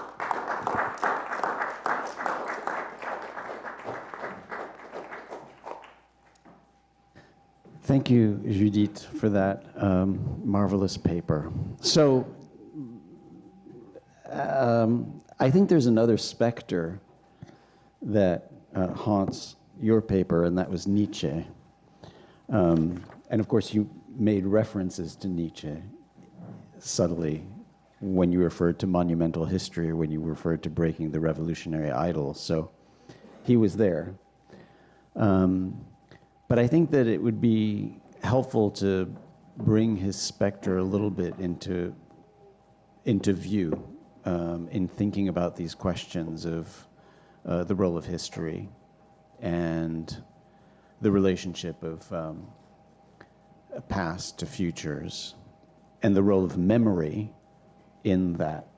So I was hearing him. I was hearing others as well, who I'll talk about later, maybe when we end our session.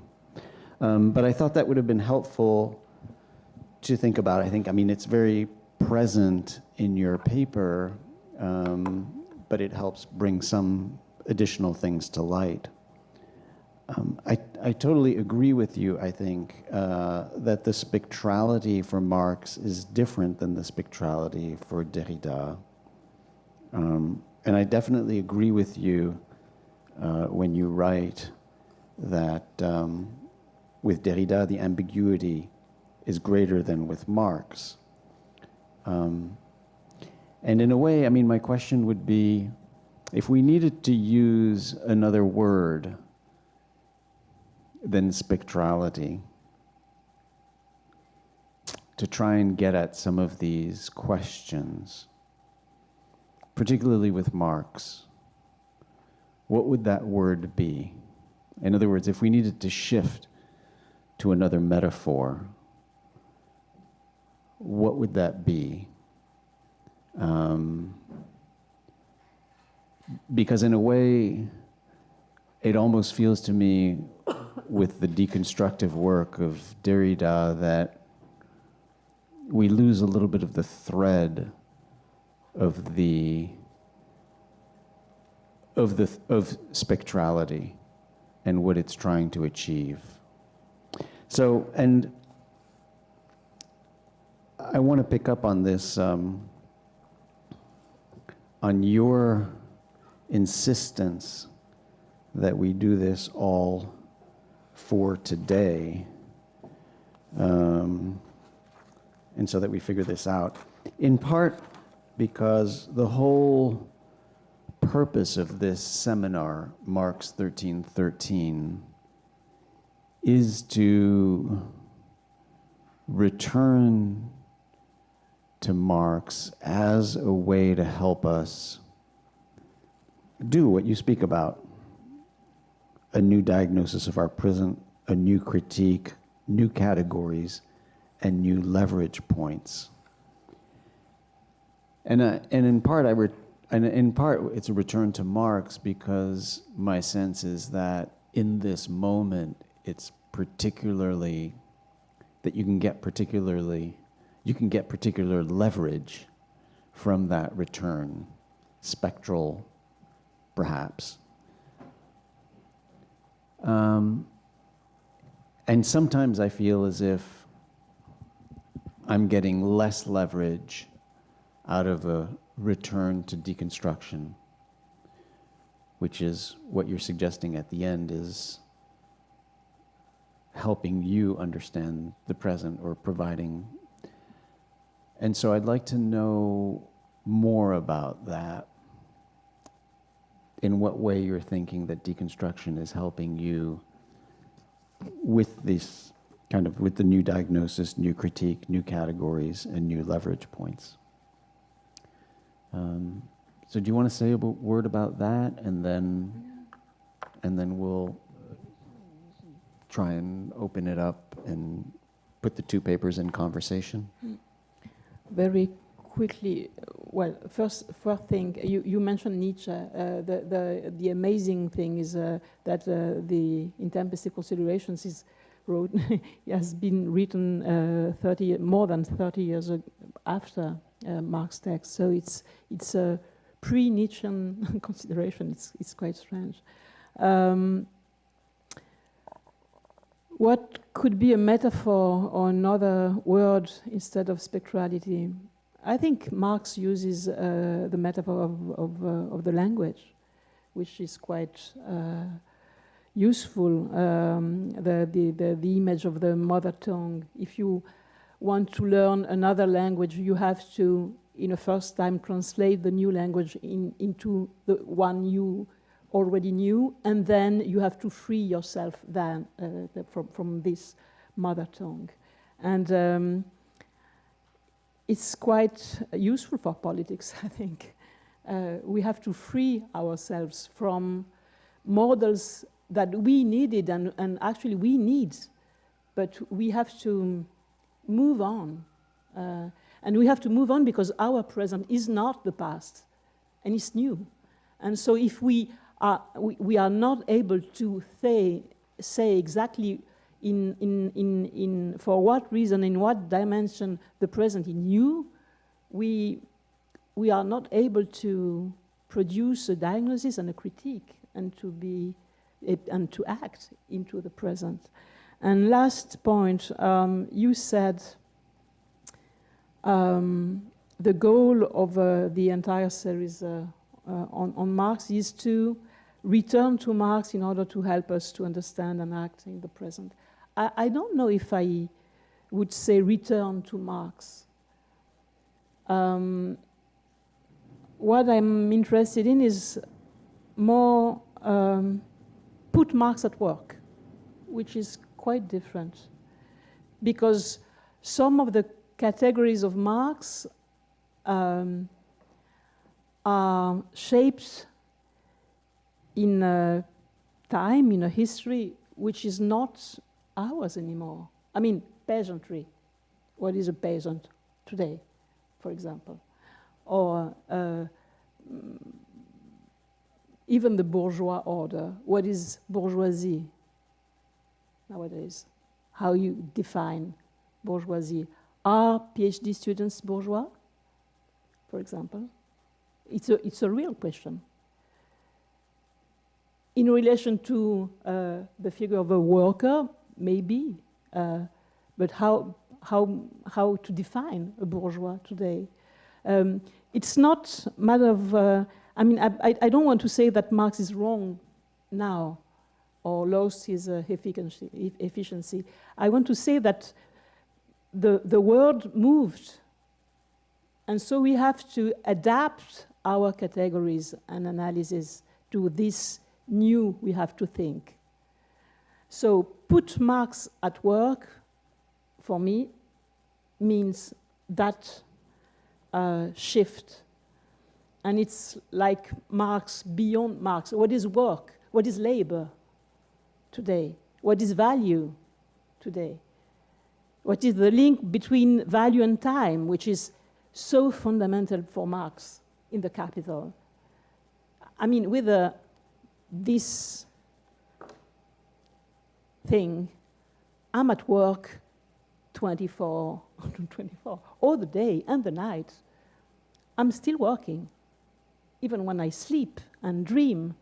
So I don't, I'm not able to distinguish, for example, working time and living time. It's the same thing. It's a biopolitical dimension. This is, for me, today, these kind of questions are Marxian. So return to Marx, I don't know, put Marx at work. Okay, yeah, so that was, yeah. Okay, so I would modify that then slightly. I think return to Marx was too simple a statement, clearly, obviously. So rereading Marx, and then I would say rereading Marx not to put Marx to work, but to put us to work, in a way. Yeah. Right? You're right. I think that's what we're doing, in a way. I mean, or that's what I think this seminar is about. It's about rereading Marx to put us to work through kind of confrontation, contradiction. And then in that context, then I take it, history and the relationship of the present to the actuality, to how we understand the actuality, and to how we might transform the actuality. So the three temporal specters of history are key. Now, Guillaume,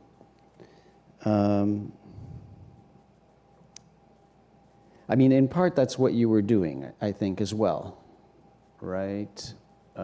Which was trying to reread Le 18 Brumaire, putting it in conversation with Said, but trying to make us work on the question of how to understand the support that is the popular support for a movement towards an authoritarian leader, in a way to try and understand a popular democratic support for a movement away from democracy, in a way, or democratic processes.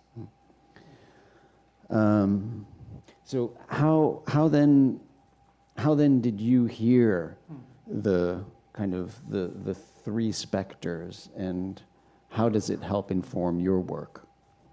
Thank you very much.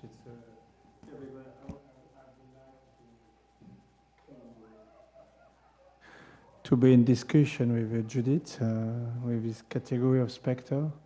And I think that there is perhaps something as a common point in our two readings of 18th Brumaire. That's the bridge I see between your analysis of the category of spectre and my own reflection on the fact that Marx considers as obvious that the small peasants don't represent themselves, but are always represented by someone who appears as a mastery. And in fact, for me, it's a double question. First, I would say it's a question of how can we propose a diagnosis in terms that involve something as a rupture between what is and what is to be, in terms of a rupture between a description and a prescription. We all know that it is one of the biggest problems in philosophy. For example, by David Hume's reflection, how can we give a norm if we first take into consideration a description. And in a certain sense, speaking of Spectre and speaking of some people that don't represent themselves, in both cases, it involves a kind of prescription. Not the same, perhaps, but a kind of prescription. It's obvious for my part.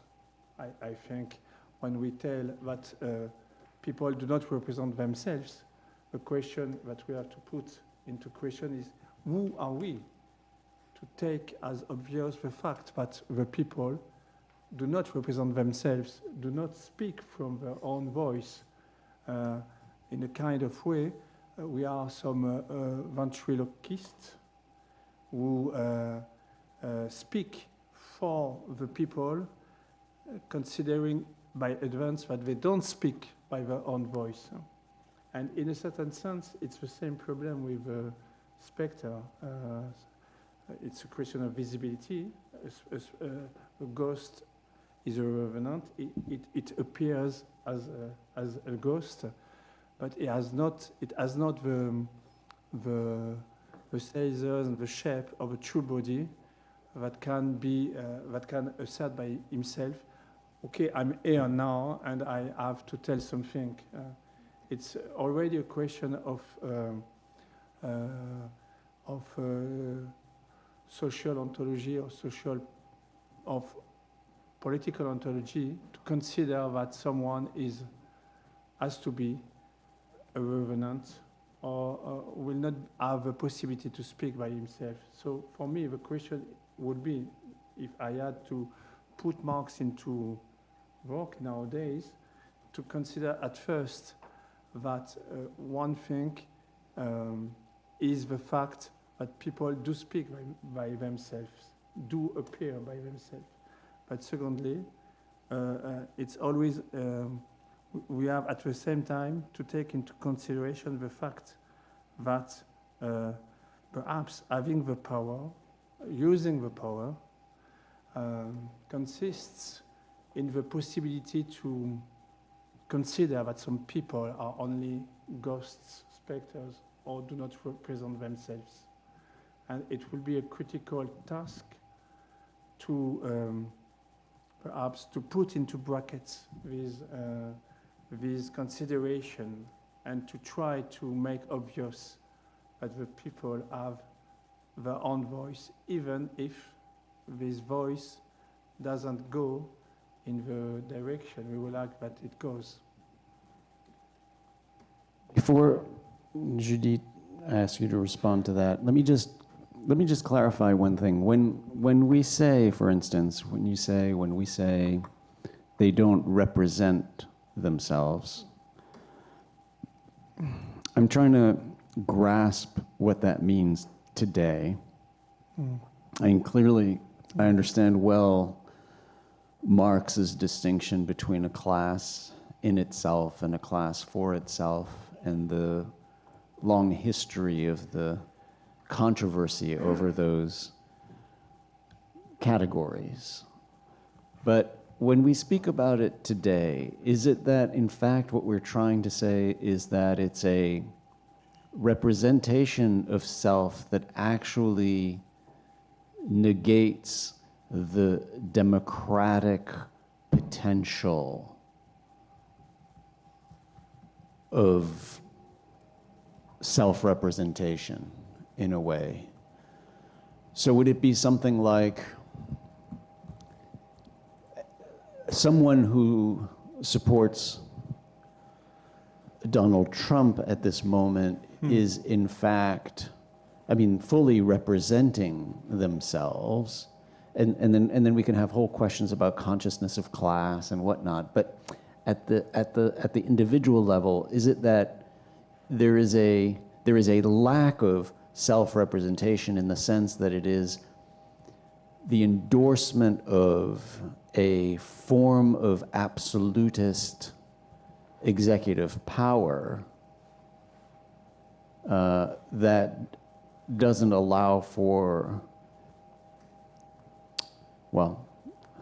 that doesn't allow for democratic decision making, but increasingly becomes a form of, unified executive power done through executive orders that are stripping all other institutions and unifying all decision-making power in a single executive, in a single executive represented by a single person. Is that what we have in mind, or do we have something else in mind in terms of the idea that someone is not representing themselves, right? I think that we have a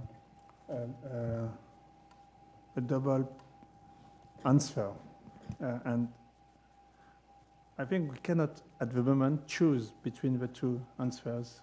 Which one is available? First answer would be to consider that nowadays, when if someone is supporting Donald Trump, for instance, yes, he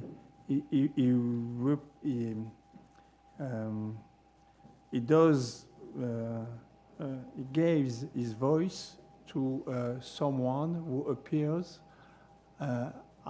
having the power to represent his own voice. So that we could say, in a sense of Marx, that these people who gave a voice to Marx, to Trump, it's not the same. These people who gave the voice to Trump, in fact, are represented more than they represent. It could be a kind of answer to understand the discrepancy between the voice of a leader and the lackness of voice of people who always consider that their voice is not taken into consideration, and so on and so on. And in France also there is a big, a kind of political description relative to the Front Rassemblement National, the party of Marine Le Pen, because she has perfectly understood that she has created her own discourse as I am the voice of the voiceless. And she has constructed a narration of a social world in terms that she gives voice to the voiceless people that don't feel that they are represented, apprehended, recognized, so that they build what Pierre Rosanvallon called a parliament of the invisible. And of course, we clearly see that constructing other narrations in terms of having the possibility that the people feel that they are represented in their jobs, in the way they appear in the world is very, very important because of this construction, of this political construction. That will be a first answer. Of course, people, one of the lessons, social lessons of precariousness is the fact that that the excluded people feel as obvious the fact that their own voice is precarized, and that therefore should be taken into consideration by a voice, a strong voice that could represent the lackness of voice. That would be a first answer. But I say there are two answers, and I very shortly gave a second one, because it seems to me that it is a very important one. The second answer would be to consider the distinction, to return to Marx in a sense, and to consider the distinction of two kinds of classes, a conservative one and a revolutionary one. Perhaps what appears now is the affirmation more and more constructed by the hegemonic forms of power of a conservative class. And I mean that we could also interpret the support of Donald Trump as a way to assert a conservative way of seeing the world, by contrast to a revolutionary way of seeing, for example, the economic divisions of the 1% and the other people. So I think the answer is in between, and we don't know at the time the end of this match between these two answers. Okay. Judith, did you want to jump in? Yeah, if I can. Well, I was thinking about the fact that I was very interested in what Guillaume said, because this question of small peasants don't represent themselves and so on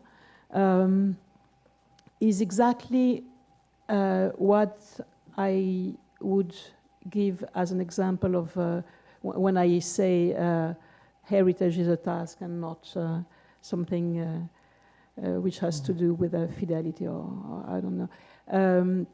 Because when we say small peasants don't represent themselves, we say, and Guillaume said it before, they don't access a certain regime of visibility first. But Marx would say they are not able to be conscious of themselves as a class. They don't see themselves as a class. My question is, what is the concept of class for Marx, and what is the concept of class for us today? And I think they are totally different. It's not the question to say, it's not a matter to say Marx is wrong. It's just because history changed. So my question would be, for example, at the very heart of the Marxian concept of class, and maybe it is still our concept, there is a condition. And this condition, I think it has to be discussed. This condition is the condition of the unity. The class has to be one, unity. And the peasants are not able to constitute themselves as a unity. This is 80s Brumaire, no? My question would be, are we sure that social subjects nowadays have to be or have to represent themselves as a unity? I hear the discourse of unity in Trump discourse. I will represent all the people, blah, blah, blah. I hear it when he designed the enemy. The enemy are the movie, the intellectuals, the universities, LGBT. And it's a way to indicating the enemy to shape the unity of its own part.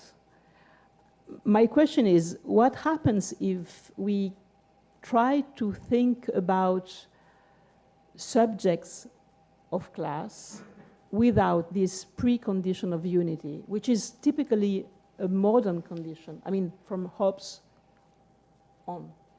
And I was thinking about it because I don't know if you know it, but in France we had some years ago the yellow jacket phenomenon.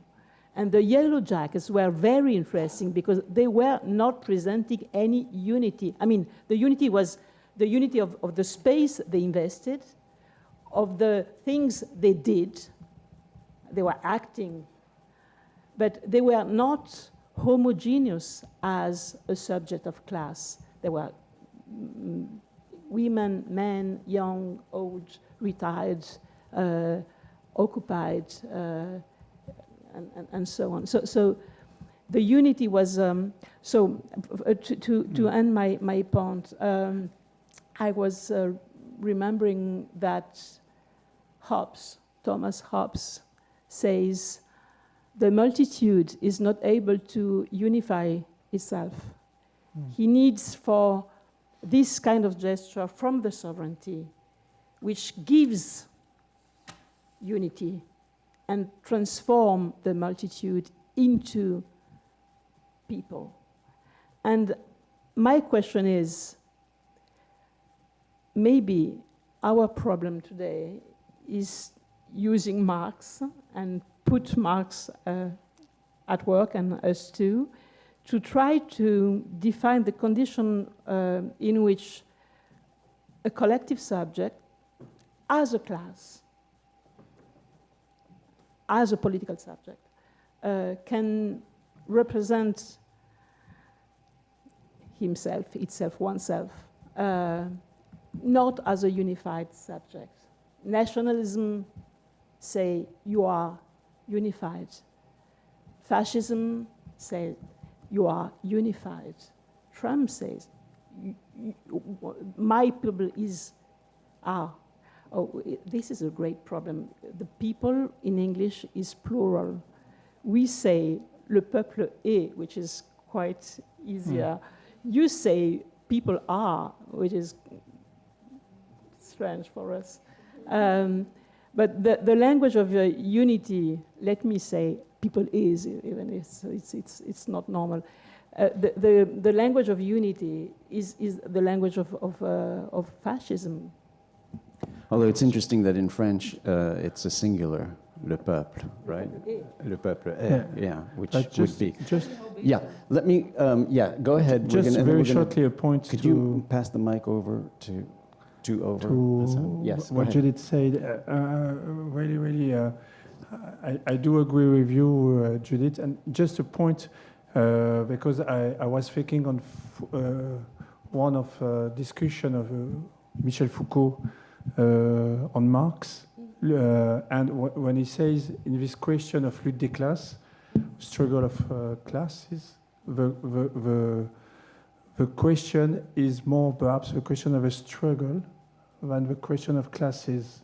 I mean, we have forgotten this question of struggle. Perhaps one big benefit of a description of Marx is to conceptualize what is a struggle in terms of social war between two classes.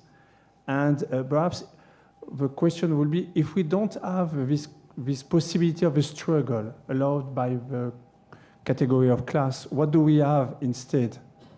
I think that instead, nowadays, we have hate, we have discontent, we have resentment, but one of the big benefits of Marx reading Struggle of Class is that we have to return to an operative affirmation of the positivity of the struggle.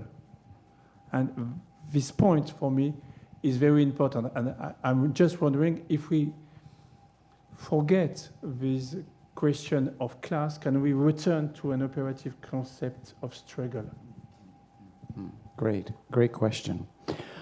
All right, go ahead. We're going to have 3 comments. Go ahead first. Hello. And introduce yourself, please. My name's Laura. I guess my question concerns the thread between the two papers, and that is the foundation of democratic ideal, which you brought up for a moment, connecting Derrida's in Specters of Marx, the autoimmunity of democracy, in which democracy can upend itself through the very democratic process, as we've seen with the recent election, and the question of representation. I don't know if it's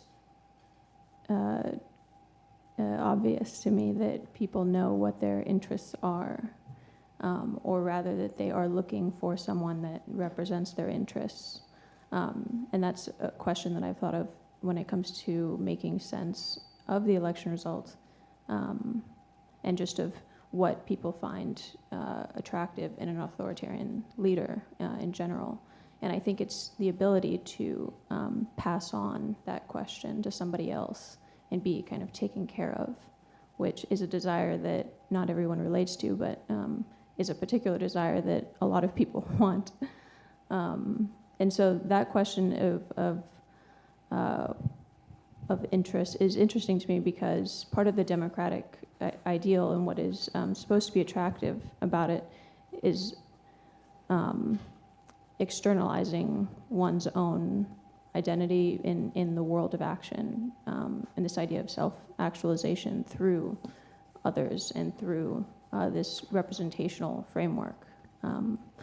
But if you see things like the way that neoliberals, I'm thinking of people from the Mont Pelerin Society, and the way that they are very anti-democratic, or even like neo-monarchists. They don't speak kindly of democracy. They're looking for that. This is not a value that they hold highly. And I don't know if it's something that going into the future, democracy, I mean, is something that's going to be relevant. Like, I guess the foundational values, which is, supported it thus far. I don't really have an answer. I was just putting it out there. Thanks. Could you pass the mic down to Abba? 1, 2, 3. Thanks. Now I have to remember what I wanted to say. Yes. Thank you. I'm Abha, and I'm... Speak well into the mic. Excuse me. I'm Abha. I'm a PhD researcher in the Geneva Graduate Institute, and so just I was also going to... I was very happy to hear about the Gilets jaunes, because that's a kind of an important point that I also wanted to make, was that they're kind of not... There is no specific unity tying them together, and actually I think in many of their discussions they actively avoid speaking about politics or who to vote for, because they view it as something that is divisive to their goals, and their goals were kind of very, just for the purpose of the room, very concrete, in the sense that they were asking for sort of more public services and better taxes and etc. And so I think also there's a different idea of class consciousness there, in the sense that they also do not want to be associated to a class of being sort of assisté, like they're not wanting to... I don't know if that's my correct reading of how things have played out in France. And so, but there's also a lot of like racism in the Gilets jaunes. A lot of their concerns are like minorities and this kind of thing. And so I wonder if you think that... I mean, I think that the race-class intersection here is really interesting, especially in the French context, and whether by kind of virtue of social spatial segregation and socio-spatial apartheid, I'm thinking of banlieues, etc., classes kind of emerge. I'm saying this very, very generally. Please take everything with a pinch of salt. Classes kind of emerge on the basis of, as you say, shared experience and struggle, and also dispossession and alienation, heavily policed violence, etc. So just open that can of worms. Thank you. Thank you. Thank you. Thank you. Thank you. Let's see. Let's get... I see two more comments. David, did you want to say something? Pass it, David, and then we'll have a final round from our guests. Go ahead. Hi. Yeah, hi, I'm David. I'm at the law school here in Columbia, and I think I wanted to go back to what you said about Hobbes. And I wonder if we're still talking about representation or if it's more a question of imagination. Hobbes worked very well with visual strategies, and I think one of his main aspects here was that he created a Leviathan precisely because he knew logically he had to go somewhere else, he had to ground it in not logical cognition, but sensual cognition to make it make sense. Is this maybe something that we have to take into consideration when we speak about representation, that it's more a question of what do you see? Les Petits Paysans, for example, they were so far from each other that imagining a unity was so much more difficult than seeking the unity in one very, very precise model like the executive that has been having a long tradition in history before. And now to kind of triangulate that with another reading of Marx, now we're more conscious about how images work and how they work epistemologically on our way of creating knowledge. To use here maybe Debord's take, the spectacle, right? It's not a collection of images, it's a social relation mediated through images. Okay, thanks, David. And then one more quick intervention. Hi everyone, my name is Eklav. I'm doing international criminal law, LLM here. Maybe 10 years back, I went to office of Marxist Party in India, and I asked them, I want to join, I want to read Marxism. So they asked my caste, and they told me, no, you can't. I mean, the question was like, you can't do that. So basically, what I see in my country, that leadership is very, very monopolized in casteist line, and most of the Marxists, so-called Marxists, they are caste brother and sisters also, and they have never done any job in life, I mean in agriculture or labor job, pure labor work. Like yesterday I was reading about the Simone Wevel of France, that she left everything, she went to the factory and she had a very tough life. And I was wondering why did this kind of thing never happen in my country, and they're very much, they always try to appropriate. And due to that reason, people have a very negative approach against Marxist leader in my part of the world. And now when this kind of people, like they have developed a kind of entrepreneur model of hypocrisy. Same group, at one level they will be left wing, when they will go to Silicon Valley, they will become right wing, when they will be in academia, they will become a different wing. Then they, just like a kind of entrepreneur model to appropriate power or play with the power. I believe, and I see every time, every day, they look down upon you, and something like that. And due to that reason, I believe, if you look at the right wing now, the right wing is addressing the class question in better way than the left wing. And this is the perception, this is how it is happening in many parts of the world. If you look at the labor class, who is, those who are poor, those who are landless, those who are suffering in tremendous way, they may have consciousness or they may not have consciousness, but reality is that they are supporting Trump or they are supporting Modi in my country. Why this is happening, and this is the real question. Thank you. Okay, all right, so we have 4 huge areas to discuss and 1 minute left. So we've got questions about how do we define interests and how does it relate to democracy? Questions about the intersection with race and particularly the relationship with the banlieue in France, but similarly in the United States. The question of caste as well, and forms of exclusion that in a way are perhaps feeding into some of this movement to the right, and then questions of the relationship between representation and imagination, and the role of images and what we see.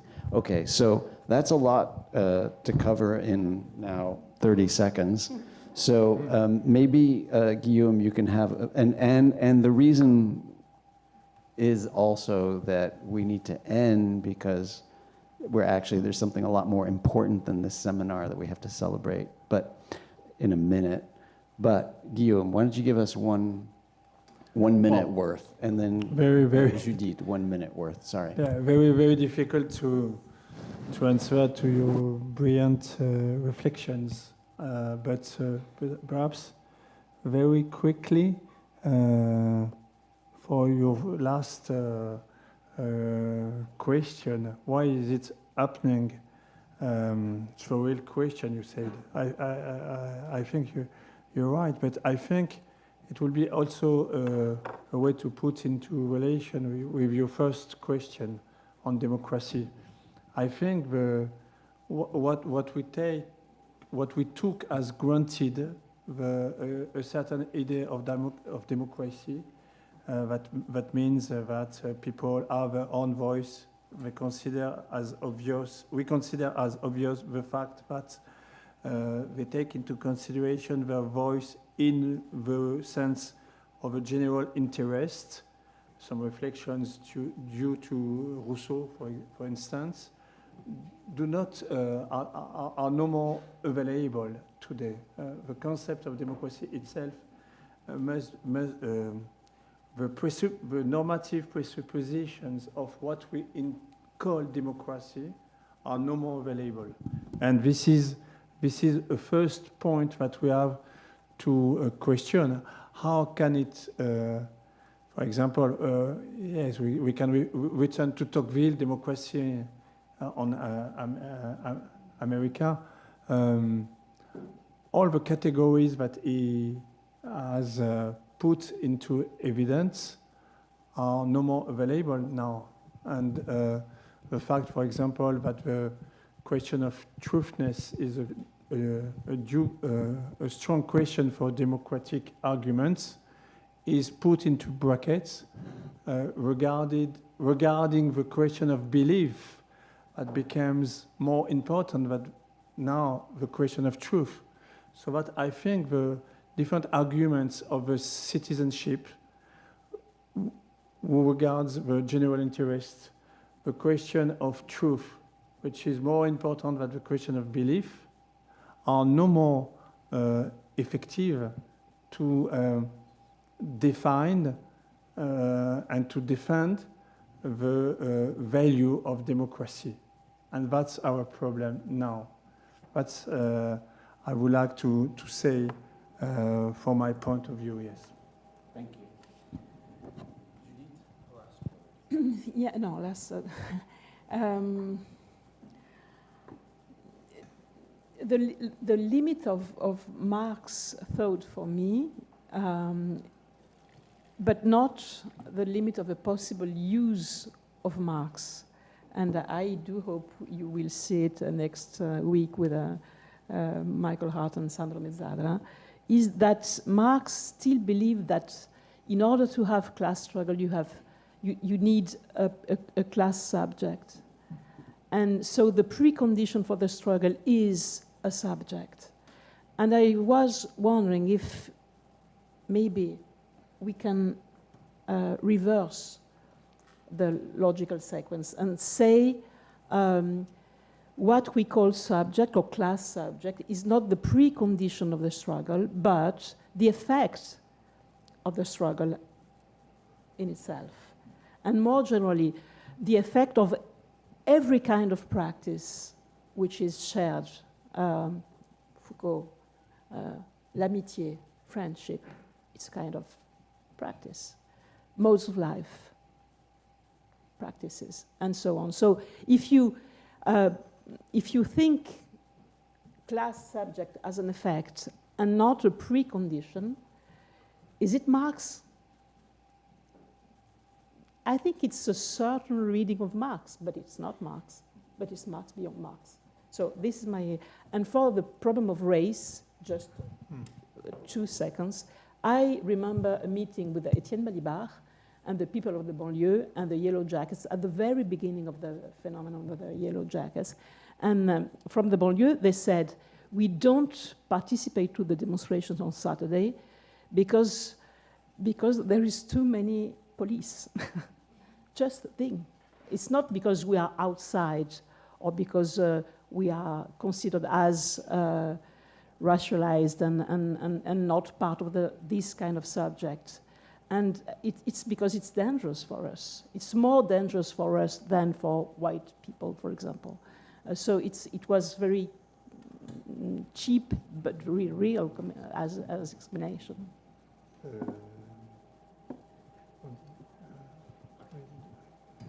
Okay, great. Thank you so much. And on the Gilets jaunes, I just want to say, actually, we had a great seminar in 1313 with Tony Negri and Etienne Balibar and Ludivine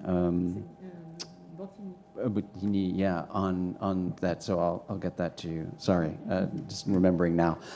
Okay, now there was another specter in the talk. It has resurfaced a few times, and that's Tony Negri.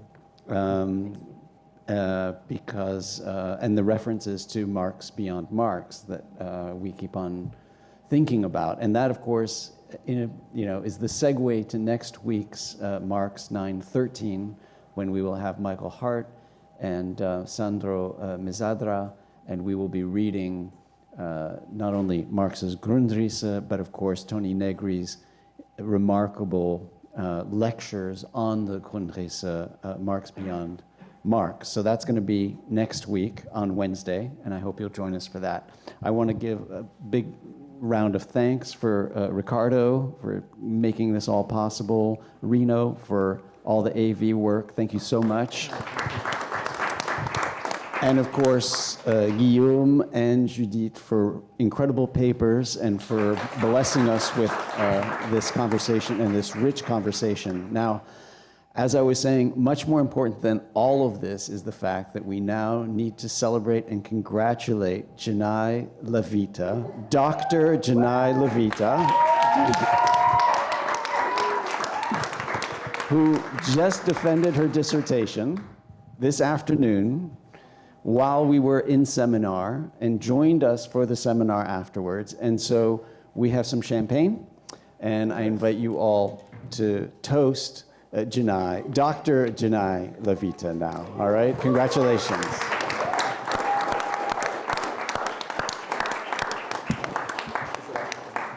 So we're gonna pop the champagne, right now. Here we go. And